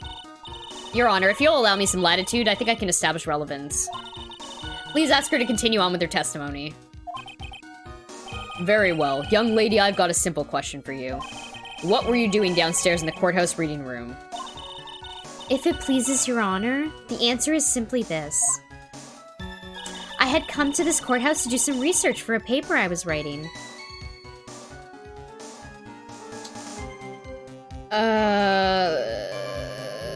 Siren Live. The judge is on her side. Sounds like she has swallowed the judge. Uh-huh. Yeah, she's cute. Yeah,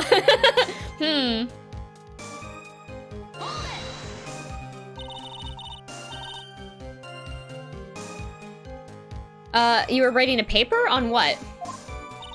On the relationship between modern Senryu poetry and the criminal underworld. Ho ho ho, that sounds like a fascinating research idea. Am I getting old? Now that I've even forgotten what I've forgotten. Again with the midlife crisis stuff? Mia, why did that girl really come to this courthouse? Isn't that what you wanted to know? And speaking of forgetting things, you haven't forgotten the police report, have you? I went through a lot of trouble to get it, my dear, so please be sure to read it carefully. I already did read it, God. The moment our eyes met, my heart skipped a beat. So what was it about Mr. Wright that made your heart malfunction like that? In my personal opinion, he just looks like a typical snotty-nosed college brat. Perhaps to a woman your age, but to me, Feeney's handsome. Perhaps to you, Miss Hawthorne, but to the rest of the planet, he's a dime a dozen. Kid Boo oh too. She evil, I tell you. Love is a mysterious thing, and I object to this line of questioning. If you were to look at my wife, for example, then you might all be shocked. He's telling the truth. It was truly, truly shocking. Beautiful mushroom, growing tall in the darkness. It comes from cow dung. Yeah, she did. She is fucking nasty. Sick nasty. That's the poem that best describes how I feel about my Feeny. We've been going out ever since that fateful day. Were there any bad feelings between you and Mr. Swallow? No, none at all. We parted on very good terms. But that can't be. Our investigation also shows that it was a clean breakup. Huh. Are you sure? Yes, it seems that they both wanted it that way. So the victim wanted to break up with her?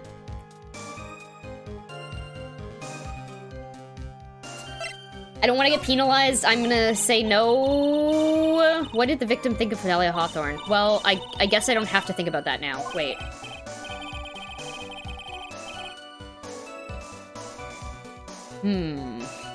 Listen to me, Mia. That woman has the judge in the palm of her hand, you see. So the only way to discredit her is to find a contradiction in her testimony. Okay.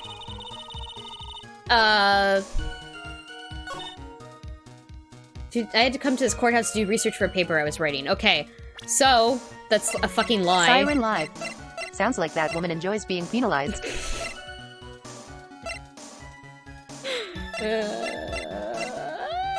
Is it this one? Murder in the courthouse. Was sitting with the victim. Okay, the 19-year-old female college student. Yes. Is it this one? Yes. Suspect Dahlia. Here we go. Objection, bitch. Miss Hawthorne, you weren't here because of your research paper, were you? Didn't you actually come here for a much more important reason? What is the meaning of that cocky smile on your face, Miss Faye? 8 months ago, right here, in this very courthouse, there was another tragedy. Another tragedy? Do you mean the incident in which an attorney was poisoned? The name of the suspect in that incident is listed here in this report. And that name is Dahlia Hawthorne. What? Dahlia Hawthorne? Yes, the sweetie pie of everyone's eye, Miss Dahlia Hawthorne. She was the prime suspect in a criminal case just 8 months ago.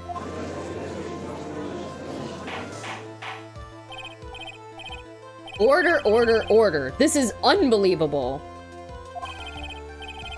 It's true. Oh, it's true then. Even the loveliest of... I missed that.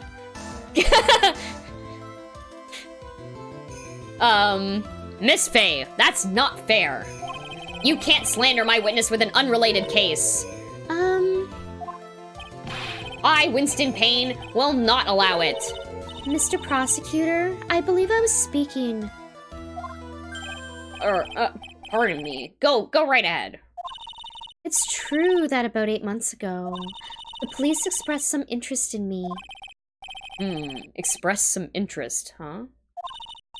Mr. Judge, sir, I know I'm under oath, so I'm going to tell you the absolute truth. I did not commit the crime that occurred during that incident 8 months ago. I see. Okay. I've tied the two crimes together. Now, I've just got to stay on the offensive. Well done, Mia. Ooh, you've really lit a fire in my heart and my buttocks. Siren I can Live. hardly tell which Who is more doesn't express inflamed, interest on her? my I spirit mean in her. or my hemorrhoids.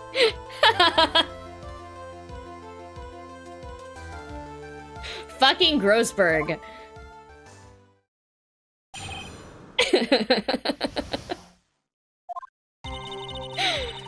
I'm at the lawyer who was poisoned to discuss something in the cafeteria that day. I left my seat for just a moment, and that's when it happened. Enter mute. He just put the gross in Grossberg. From what I heard, it was a liquid poison that's lethal at just 2 teaspoons. Not only that, I heard it was a very special kind of poison. So you see, I'm innocent. I wouldn't even know where to get a poison like that.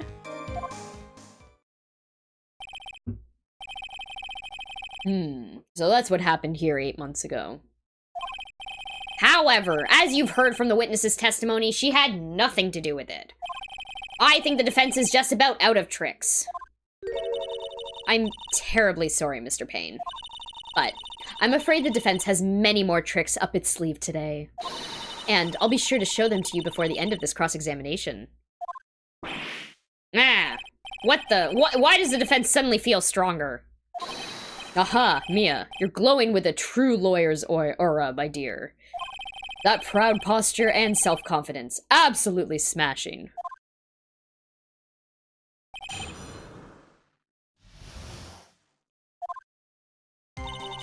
I met the lawyer who was poisoned to discuss something in the cafeteria that day. What were you talking about with the defense attorney? Well, I'm sorry, but that's confidential. According to the report, you were being interviewed regarding another case.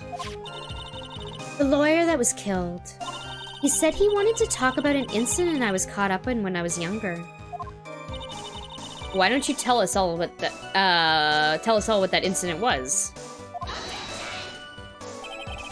That has absolutely nothing at all to do with this case. Objection sustained. The defense's question is stricken from the record. You get involved in a lot of incidents, don't you, Miss Hawthorne? Well, I guess I was just born under a bad sign. Don't worry, Dolly, I'll protect you! You heard the man. Now that is true love, young lady. Oh, Feeny, please. Ugh. Those two really are making me ill. A bit for decidedly different reasons. I left my seat for just a moment and that's when it happened. How long were you gone? I've already answered all these questions for the police. But if you must know, maybe 10 or 20 minutes. And where were you during that stretch of time? Using the toilet? What are you saying, Miss Faye? Toilet? My perfect little Dolly doesn't poop. You heard the defendant, Miss Faye. Better luck next time. Oh, Feeny, please. The police have already looked into this whole matter. This line of questioning is nothing but a waste of the court's time. Objection sustained. Miss Hawthorne, please continue with your testimony. There's some really good dialogue here. From what I heard, it was a liquid poison that's lethal at just 2 teaspoons. About how much liquid is 2 teaspoons? Well, let me see. My bottle of eye drops always says it's half fluid ounce, which is equal to 3 teaspoons. So it's about 2/3 of that amount, huh? The poison was found in the lawyer's mug of coffee. It must have been after I left the table. Someone must have quietly slipped it in there. Not only that, I heard it was a very special kind of poison. A special kind of poison? How so? Well, I heard that it's almost impossible to detect. Oh, and where would something like that come from? I'm sorry. All I know is what I overheard the policeman saying. They said something about using advanced chemical processes to purify it. Chemical processes. Well, that's quite impressive. Most impressive. The better question is, how did the criminal get something like that? So you see, I'm innocent. I wouldn't even know where to get a poison like that. Oh, fuck. Oops. I meant to go press that dialogue, not skip ahead. But whatever. So, in essence, the main reason Miss Hawthorne was never arrested for this crime was because no one could show how she could have obtained the poison. Then all we have to do is find a way to establish how she could have gotten some, right? Great. Now, just how did a literature student get a hold of poison of all things?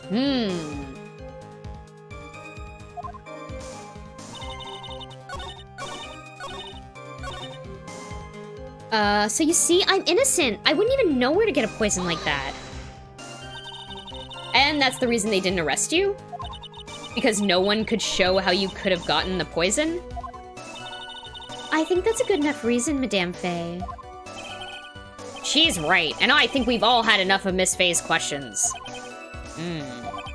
Okay, this is the same dialogue, so I'm gonna skip it. Great, cool, okay. So, for anyone who's been following the story, Doug Swallow is a fucking, chemistry student? Is he a chemist? Hold on, no, he's a pharmacology student, that's what it is. A fourth-year pharmacology student. You wouldn't know how to get that kind of poison? I don't believe you. What? In fact, you had easy access to that kind of poison, didn't you? Siren Live. She knows how to get the man poison if you catch my drift. At your boyfriend's lab. Boyfriend? You mean the victim? Doug Swallow? That's right. Up until 8 months ago, Miss Hawthorne was dating Mr. Swallow. And, if you'll recall, Mr. Swallow was a pharmacology student at Ivy University. Pharmacology? His laboratory contained highly advanced chemistry equipment. In fact, without such equipment, the culprit could have never obtained such a rare and special poison. Well, Miss Hawthorne, it seems you had access to such a poison after all. And then, it was just a matter of slipping it into the victim's coffee when he wasn't looking. The only person who could have done that at this, was the one sitting at his very table. You. No! Kid Boo Oh too. Kill Dahlia, she's the devil. Order, order, order. Could it be? That's nothing but, fuck. May I say something, Madame Faye? What is it, Miss Hawthorne? The amount of poison in that coffee was 2 teaspoons, correct? In order to carry that much liquid, you would need some kind of container. Well, yes, that's true. I was searched immediately after the incident took place. Quite true. In fact, the entire courthouse was turned upside down. But they didn't find a suspicious container anywhere, did they? She's right. They even mentioned that in the report. Well, you could have easily gotten rid of something that small. Excuse me, madame, but this is a court of law. If you're saying I threw the poison container away, I think you need to show some kind of proof. Proof? She got me good with that. Proof in a court of law? Provide some evidence or I'll have to disallow this line of questioning, Miss Faye. Unless we can come up with some evidence, we're going to lose this lead. The police conducted a full body search of Dahlia and of the entire courthouse. And yet the container holding the poison disappeared right after the crime occurred. If you're going to accuse the young lady of committing the murder... Yeah, she definitely knows too much to be innocent. Then where is the container the poison was carried in? What happened to it? So, Phoenix Wright got a present from Dahlia the day that they met, which was the day that this murder occurred. And she gave him this necklace, which looks like it probably holds about 2 teaspoons worth of poison. Take that, bitch. You were forced to get rid of the container in a hurry, weren't you? And that's why you passed it on to someone that had nothing to do with the case. Someone that you knew wouldn't be searched. Who is this person? Mr. Phoenix Wright, of course. So the defense was this witness's accomplice? Of course not. She gave the poison to him, disguised as a present. What? But that's... That's a charming little necklace. Is this a little bottle? It's really quite cute. So what about it? What does it mean, Miss Faye?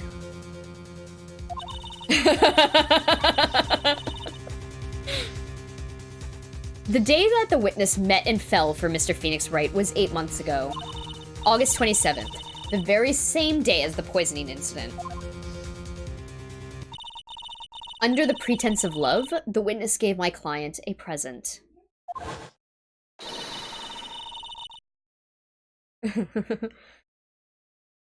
All for the purpose of hiding the one piece of evidence that would give her away.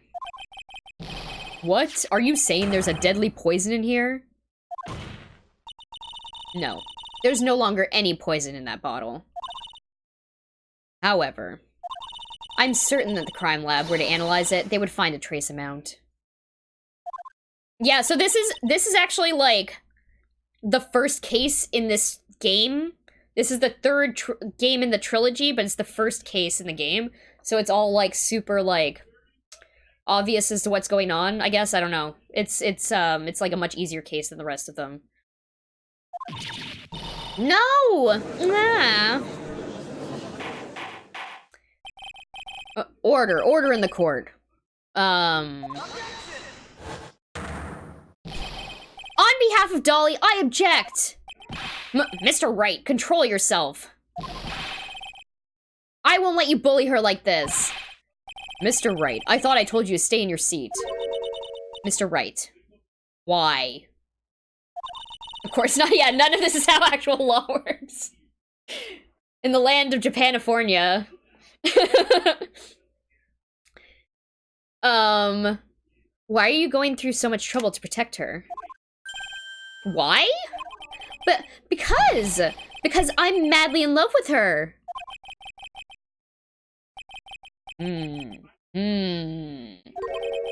Madly in love. I haven't heard anyone say that in a long time. Mr. Wright, have you ever thought about this? Why exactly would a woman like Dahlia Hawthorne want to date you, anyway? Well, I guess she must be madly in love with me, too. Mr. Wright, please open your eyes. At this point in the trial, I think it should be obvious to everyone. The real reason that Dahlia Hawthorne is dating you is... because of that necklace. Dahlia Hawthorne was not and is not madly in love with you. The only thing that she's after is that bottle necklace that you love to wear around your neck. My necklace? Back there in the waiting room. You said it yourself.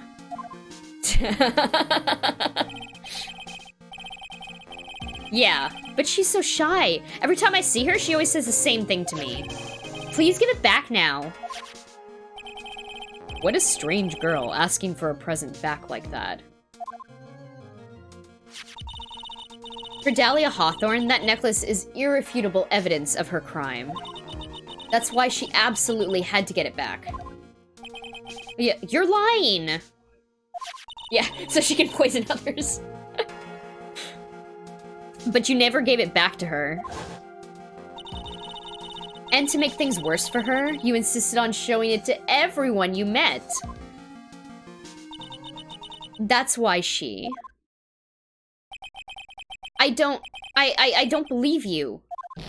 No! That's a lie! Nah! Ah.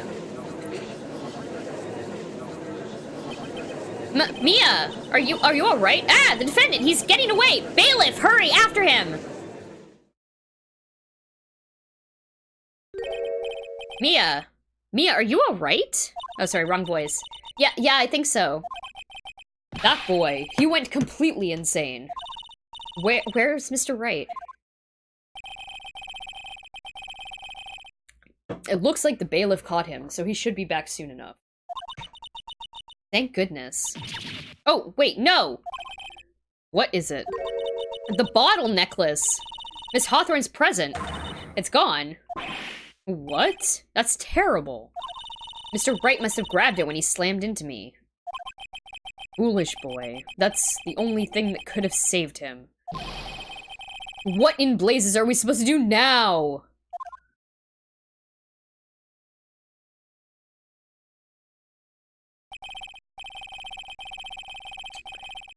Mr. Wright, this sort of behavior is unprecedented in the history of this court. I'm sorry. I'm afraid that your apology is not enough. Mr. Wright? What did you do with the bottle necklace? Forgive me, I'm sorry. It's okay, just give it back the necklace. I ate it. You what? You ate it? It was too big to swallow, so I had to chew it into little bits first. But yeah.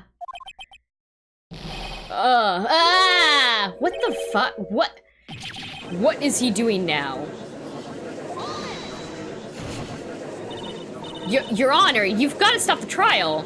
Mr. Wright, are you feeling okay? Does your stomach hurt? That bottle you swallowed may have had some poison left in it.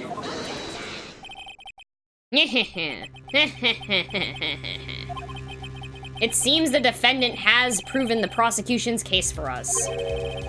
Clearly, that bottle did not contain a deadly poison. How can you be so sure? I think that's obvious. Yeah, he chewed up a fucking glass bottle.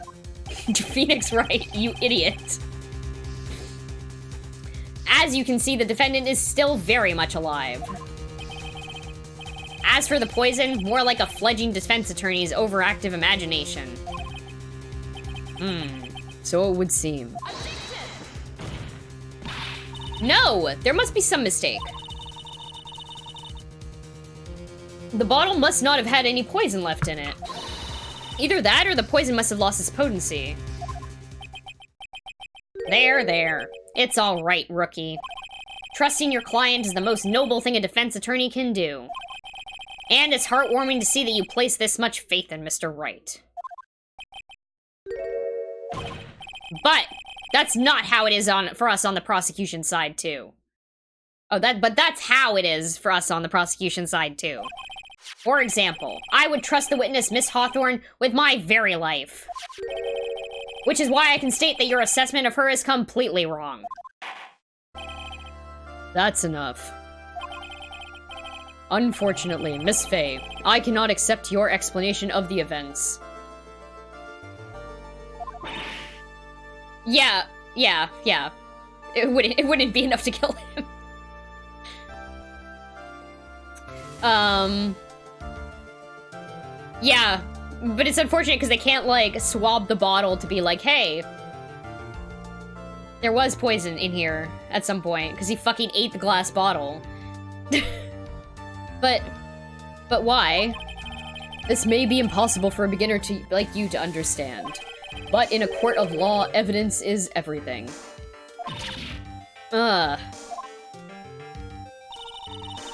Even after I proved so much, is she gonna get away with everything? Yeah.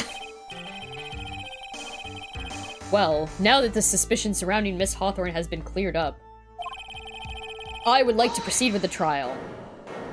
That was a Phoenix Wright, hold it. Mr. Wright. I'm sorry, Miss Faye. I totally slipped my mind. I'm really, really sorry. I know you believed in me, and I feel like I really let you down. Mr. Wright? What are you trying to say? There's something I forgot to tell you. What is it? That day, the day I met Doug Swallow,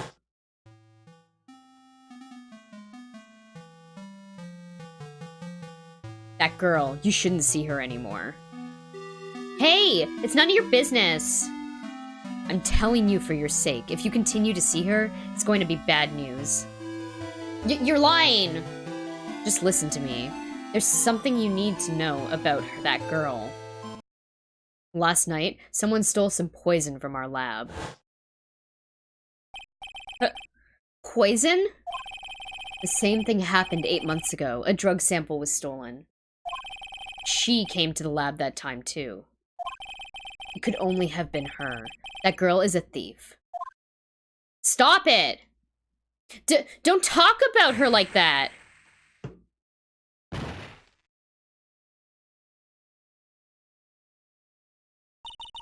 Is it true? Did he really say that? That's ridiculous. There's one more thing. After I pushed him that day, I got worried and came back to have a look. And she was there. Dolly was right there. She was crouched down next to him? What? She told me not to ever tell anyone about it, but... I'm sorry, Dolly. Yeah, Your Honor, this is... The defendant is... Miss Faye, you tell them. Dolly didn't do it. She's innocent. So, Dahlia stole poison 8 months ago too, huh? If you put that together with Mr. Wright's testimony, then there's only one possible conclusion. The defense believes that Miss Dahlia Hawthorne stole some poison on the night before she killed Doug Swallow. The night before. Naturally, her motive for stealing it was to kill someone. Miss Faye, if you're so certain of your theory, then let me ask you this. Mia, this is your last chance. Think carefully now. There's something that she desperately wanted to get back, therefore... Exactly who was Miss Dahlia Hawthorne planning to kill? Mr. Phoenix Wright. There was one person that she was standing square... oof. Siren Live. She dead. She dead. There was one person that was standing squarely in Miss Dahlia Hawthorne's way. And that person was... Mr. Phoenix Wright. Yeah, yo, they have the death penalty here.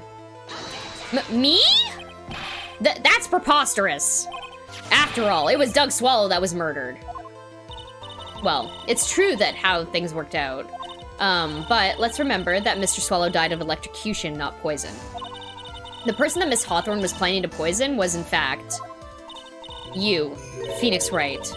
There's no one else that it could be. But how can that be? I thought Mr. Wright and Miss Hawthorne were in love. Poor Mr. Wright. This must be killing him. Hang in there. I'll bring her to justice, I swear it. As I said before, the only thing Miss Hawthorne truly cared about was the one piece of evidence linking her to that incident 8 months ago. That's right. The bottle necklace. That's all she cared about. But even so, why? Why would she go as far as to murder him? 8 months ago, just after the fall of that attorney in the basement cafeteria, Dahlia Hawthorne could only think of one thing. How to get rid of the bottle necklace as quickly as possible. No, it can't be. It was a pretty good move she made, too. The evidence was missing for a long time. But there was just one big problem. Although she got him to hide the evidence, Mr. Wright refused to return it to her.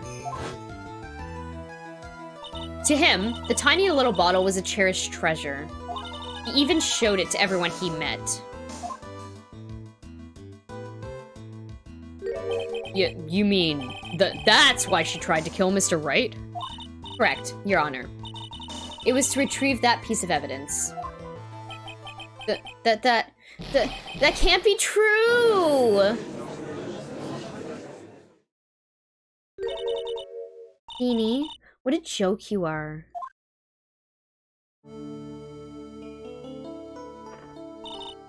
Honestly, how can any woman ever count on you for anything? I even told you time and time again to keep your trap shut about me and that necklace.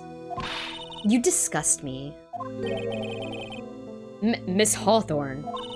It appears that we're nearing the end of this trial. Fine. I can tell you plan on making me into a criminal no matter what I say. You are a criminal, Miss Hawthorne. We'll see about that. But first, where's your evidence? It seems your sniveling little crybaby of a client has eaten the bottle as a snack. Ugh. Well, hey, old man, are you senile or something? Why don't you say something instead of sitting there with that dumb look on your face? Siren live. Miss Phoenix, she Hawthorne, doesn't want the D. what's happening to you? Are you really that shocked? Or do you prefer me this way, Mr. Judge? Ugh. With absolutely no proof, you treat a voluntary witness like she's a mass murderer. Well, I have nothing more to say. I'll be heading home now if you don't mind. But we're not finished. Fine. Then ask this nasty old hag to finish up already.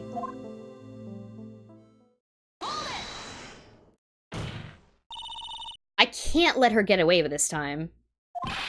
Stop, Mia. If you keep pushing without any evidence, you could pay the ultimate price as a lawyer. The ultimate price? You'd be forced to take off your attorney's badge forever, I'm afraid. No! You'd better think it over carefully, Miss Faye. Or should I say, Miss Gray? Well, Miss Faye? Can you provide evidence that would establish her guilt once and for all? If I mess up here, my career as a lawyer is over. But, to be honest, at this point, I don't have any evidence that's well-founded. Even so, I'd rather lose my attorney's badge than let her get away with murder. Your Honor, the defense would like to present proof. Impossible! You can't possibly! Stupid woman. Is the opinion of the court that there has already been enough discussion. Therefore, I will allow only one piece of evidence to be presented. Just one? If you are unable to establish her guilt, then I'm afraid that a very harsh verdict will immediately be handed down on Mr. Wright. Yeah? Okay. I understand, Your Honor. I can just imagine the headlines for tomorrow's newspaper. Up-and-coming lawyer plummets to earth before she gets the chance to soar. She was planning to poison Mr. Wright. If that's the case, then the poison was probably in there. What is she referring to? Could it be the Cold Killer X? Shit!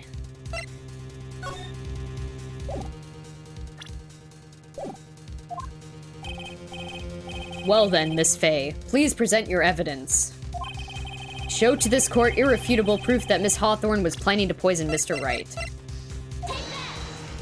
Is that it? Yeah, okay. Here it is, Your Honor. The evidence that will prove her guilt once and for all. Cold Killer X. Phoenix Wright's beloved cold medicine. Hee hee hee hee hee. Does our rookie defense attorney have a bit of a cold? If I did, I still wouldn't take this cold medicine. After all, it's been poisoned. What? Remember what the defendant said in his testimony? But I lost my bottle of it around lunchtime on the day of the accident. Too. I started playing Bloodborne again and Nice. it all Marissa fault. Nice. I like that game a lot. I always eat with Dolly, just the two of us. She was the one who took his bottle of Cold Killer X. Then she poisoned it, knowing that Mr. Wright was going to take someone. Now you're really grasping at straws. After all, it was the victim, Doug Swallow, that was holding the medicine.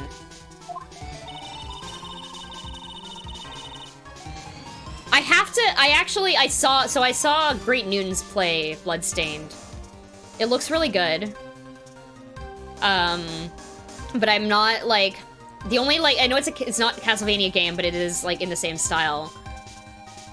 The only Castlevania game I've ever played is, like, the very first one. And I never really got into any of the other Castlevania games. Yeah, a lot of things are my fault. Hi, it's me. I would like the court to recall the crime that happened here 8 months ago. Like how one day everyone got Wendy's. Where did Miss Hawthorne hide the evidence? What are you talking about? 8 months ago, the poison was hidden in her bottle necklace, which she then gave to someone else for safekeeping. Someone she had accidentally run into in the reading room, my client, Mr. Phoenix Wright. Yes, that's right. She did the same thing this time as well. After shoving the victim, Mr. Phoenix Wright left the scene of the crime. That is when the murderer, Dahlia Hawthorne, appeared. With her, she was carrying the poisoned bottle of Cold Killer X. This, of course, was so that she could carry out her plan to murder Mr. Wright. I believe she did testify that she was going to meet with the defendant. Oh shit, did I? Yes, and she heard and saw everything that happened at the scene of the crime. Including what the defendant and the victim were arguing about, and the cut electrical cable. That was when she realized... Metroid Friend Stream has been sponsored by Wendy's. At least we're not Burger King. Great. She used the severed electrical cable to silence him forever.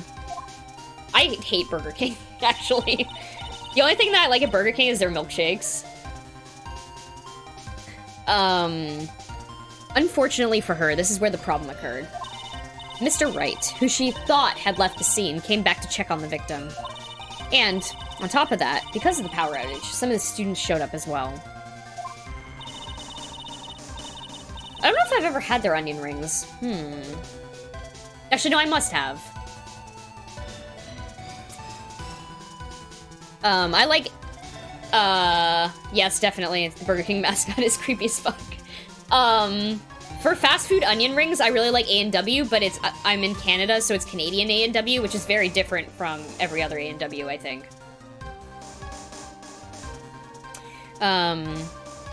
It's hardly any wonder that she was, as she put it, in a state of panic. Recall that what she was carrying that bottle of poison cold medicine. Yeah, Canada, eh? She must have thought, what if they searched me like they did 8 months ago? 8 months ago? Yes, she disposed of the evidence exactly the same way as she did back then.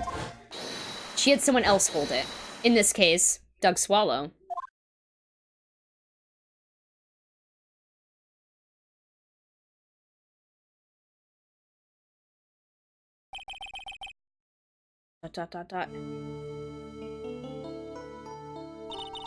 Oh, come on now, everyone. Surely you aren't fooled, are you? This stupid woman, she's nothing but a filthy, stinking liar. Right, Mr. Prosecutor? Huh? Yes. That's exactly right. It's just pure desperation.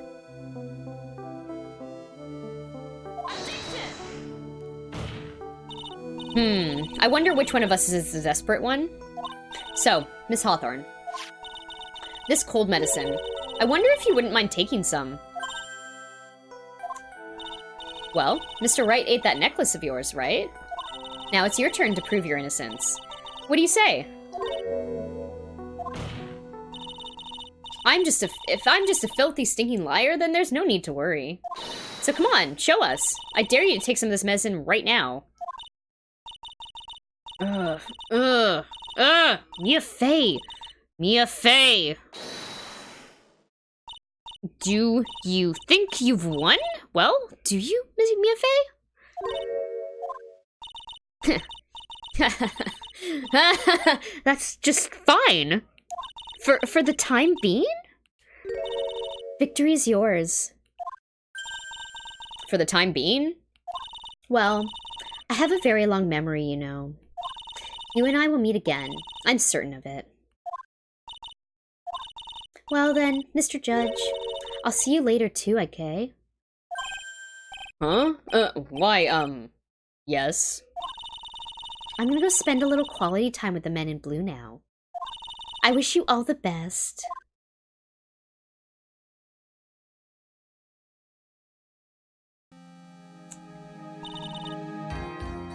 Phew. Yeah, I was, told that when I get angry at video games, I start putting out a Canadian accent. This is what I've been told by some of my American viewers. It's finally all over.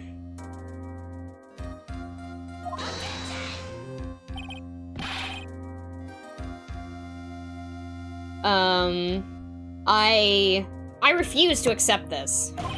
The defense hasn't shown a scrap of evidence to support their outrageous claim. But even so, your witness seems to have accepted it.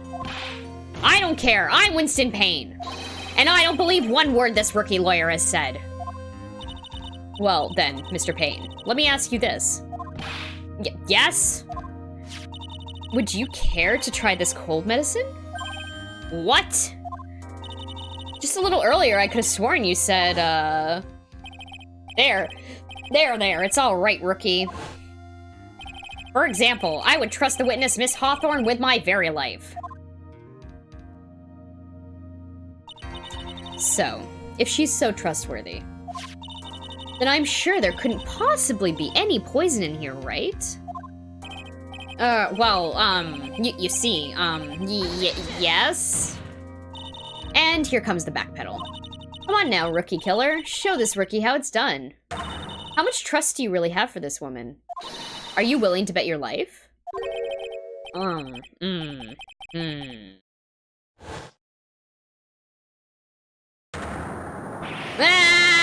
my hair! It's flying off! My beautiful hair! No! No! No!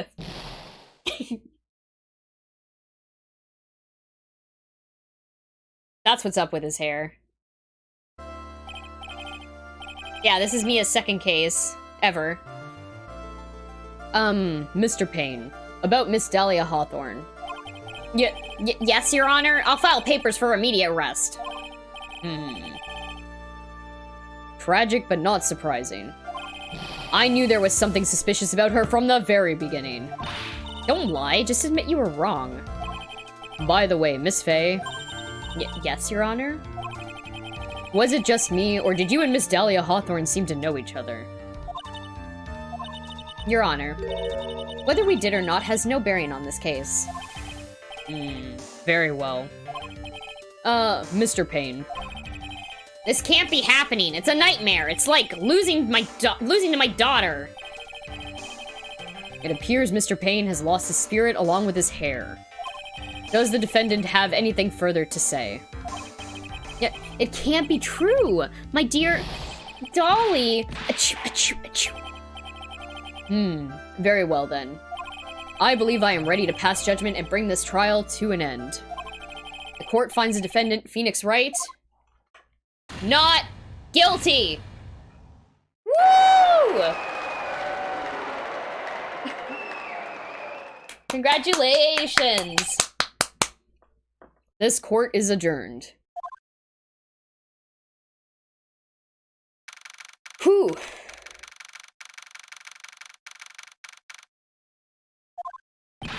Mia, you were so wonderful in there. Thank you for everything, Mr. Grossberg. During the verdict, I thought my hemorrhoids were gonna explode like Mount Vesuvius. Mr. Grossberg, do you, maybe think you could stop talking about them? That's rather rude. Anyway, this case really made me think. What does it really mean to have a relationship of mutual trust with the client? Perhaps it is we veteran lawyers who have lost sight of this.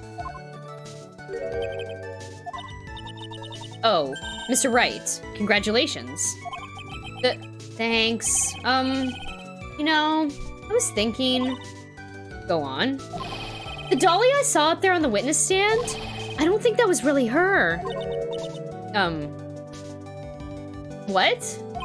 Yeah, the Dolly I know could have never said those kind of terrible things. Maybe she was like, I don't know, a fake or something? Boy, this poor kid still hasn't got a clue. You need to forget about her, Mr. Wright, for your own sake. Yeah, you're right. That's probably for the best. Also, you need to relax a bit more, try to grow up a little. But, out of all my friends, everyone says I'm the most grown up. What kind of company does this guy keep? Right now, I I'm studying to become a lawyer myself. That's what you keep saying. But I thought you were in the art department. Well, yeah, I am. But there's a friend that I desperately want to help. And if I hurry, then I should still be able to save him in time. I see. Say, Miss Faye? A lawyer is someone who can help people when they're in trouble, right? Mr. Wright, I'm still new at this myself. But I think that's exactly what a lawyer is. Okay, I'm gonna do it. I'll study my butt off. I'll become a lawyer for sure. I hope we see each other again someday. Maybe even in court.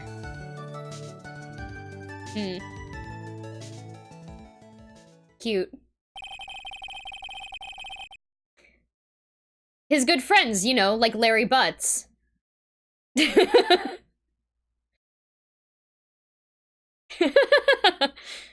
Okay. This is an epilogue. Hold on, let me drink some water. Okay.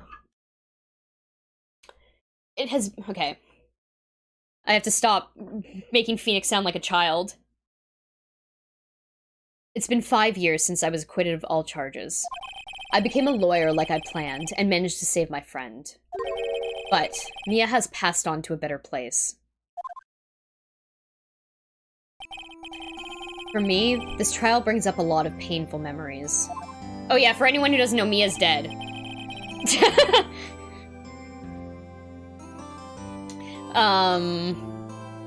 But it also brings up some very precious ones.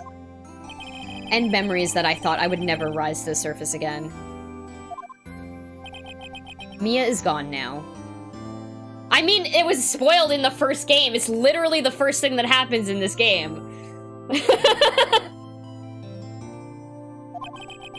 But even so, I can hear her in my mind. Phoenix, no matter what, always believe in your client.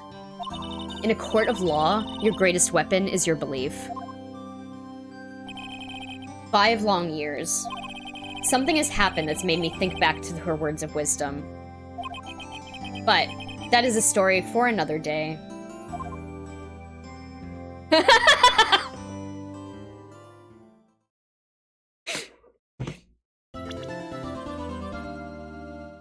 A brand new episode has been added.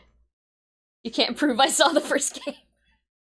Okay, but like if you're coming into the third game, you would expect that maybe you might have seen the first game. But if not, I'm filling you in. Yeah, don't look at my VODs. A brand new episode has been added. Stolen Turnabout.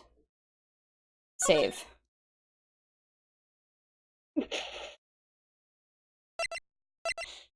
Never seen it before. Siren Live. Confirmed. Metroid Crumb is a Subaru because she has a spoiler. Okay, everyone. That was the end of the first trial in this game. There are 4? 4 cases? 1. Oh, 5. There's 5. Damn, okay. The cat ear headphones are cute, though. Thank you. Okay, so that's it for Ace Attorney for me this week. I will be back with Ace Attorney probably Monday night at 11 p.m. I haven't figured out my schedule for next week because it completely changes. Actually, not completely. I'm just gonna be streaming more because I have more free time. But yes, so tomorrow at, I don't know what's going on with my Bloodborne stream tomorrow. I might be delaying it by an hour. We're gonna see. Or canceling it completely. And then, at 11 p.m. I'm playing Resident Evil 5, which I don't do well with scary games, so it's gonna be interesting. There will be a VOD of it if you want to catch up. But yeah. Monday is when I'm playing this game next, so cool. Yeah, check it out. Actually, what is the next? This is my favorite Ace Attorney game. I'm trying to figure out which case is... Yes. Okay, I know what it is. Yeah, that one's good. Okay. No spoilers for anyone else, though. Don't look it up. Resident Evil 5, my favorite hentai. Yeah, so I'm playing Resident Evil 5 tomorrow with my good friend Ignorant Spoon. We're gonna do co-op. It's gonna be an experience. It's gonna be him getting frustrated at how bad I am at the game. I guarantee it. That's my prediction. Okay, yes. Thank you all so much for tuning in, and thanks to all like the new people who stopped by. That's awesome. Thank you for watching my stupid shit. Okay. Bye, friends. See you later.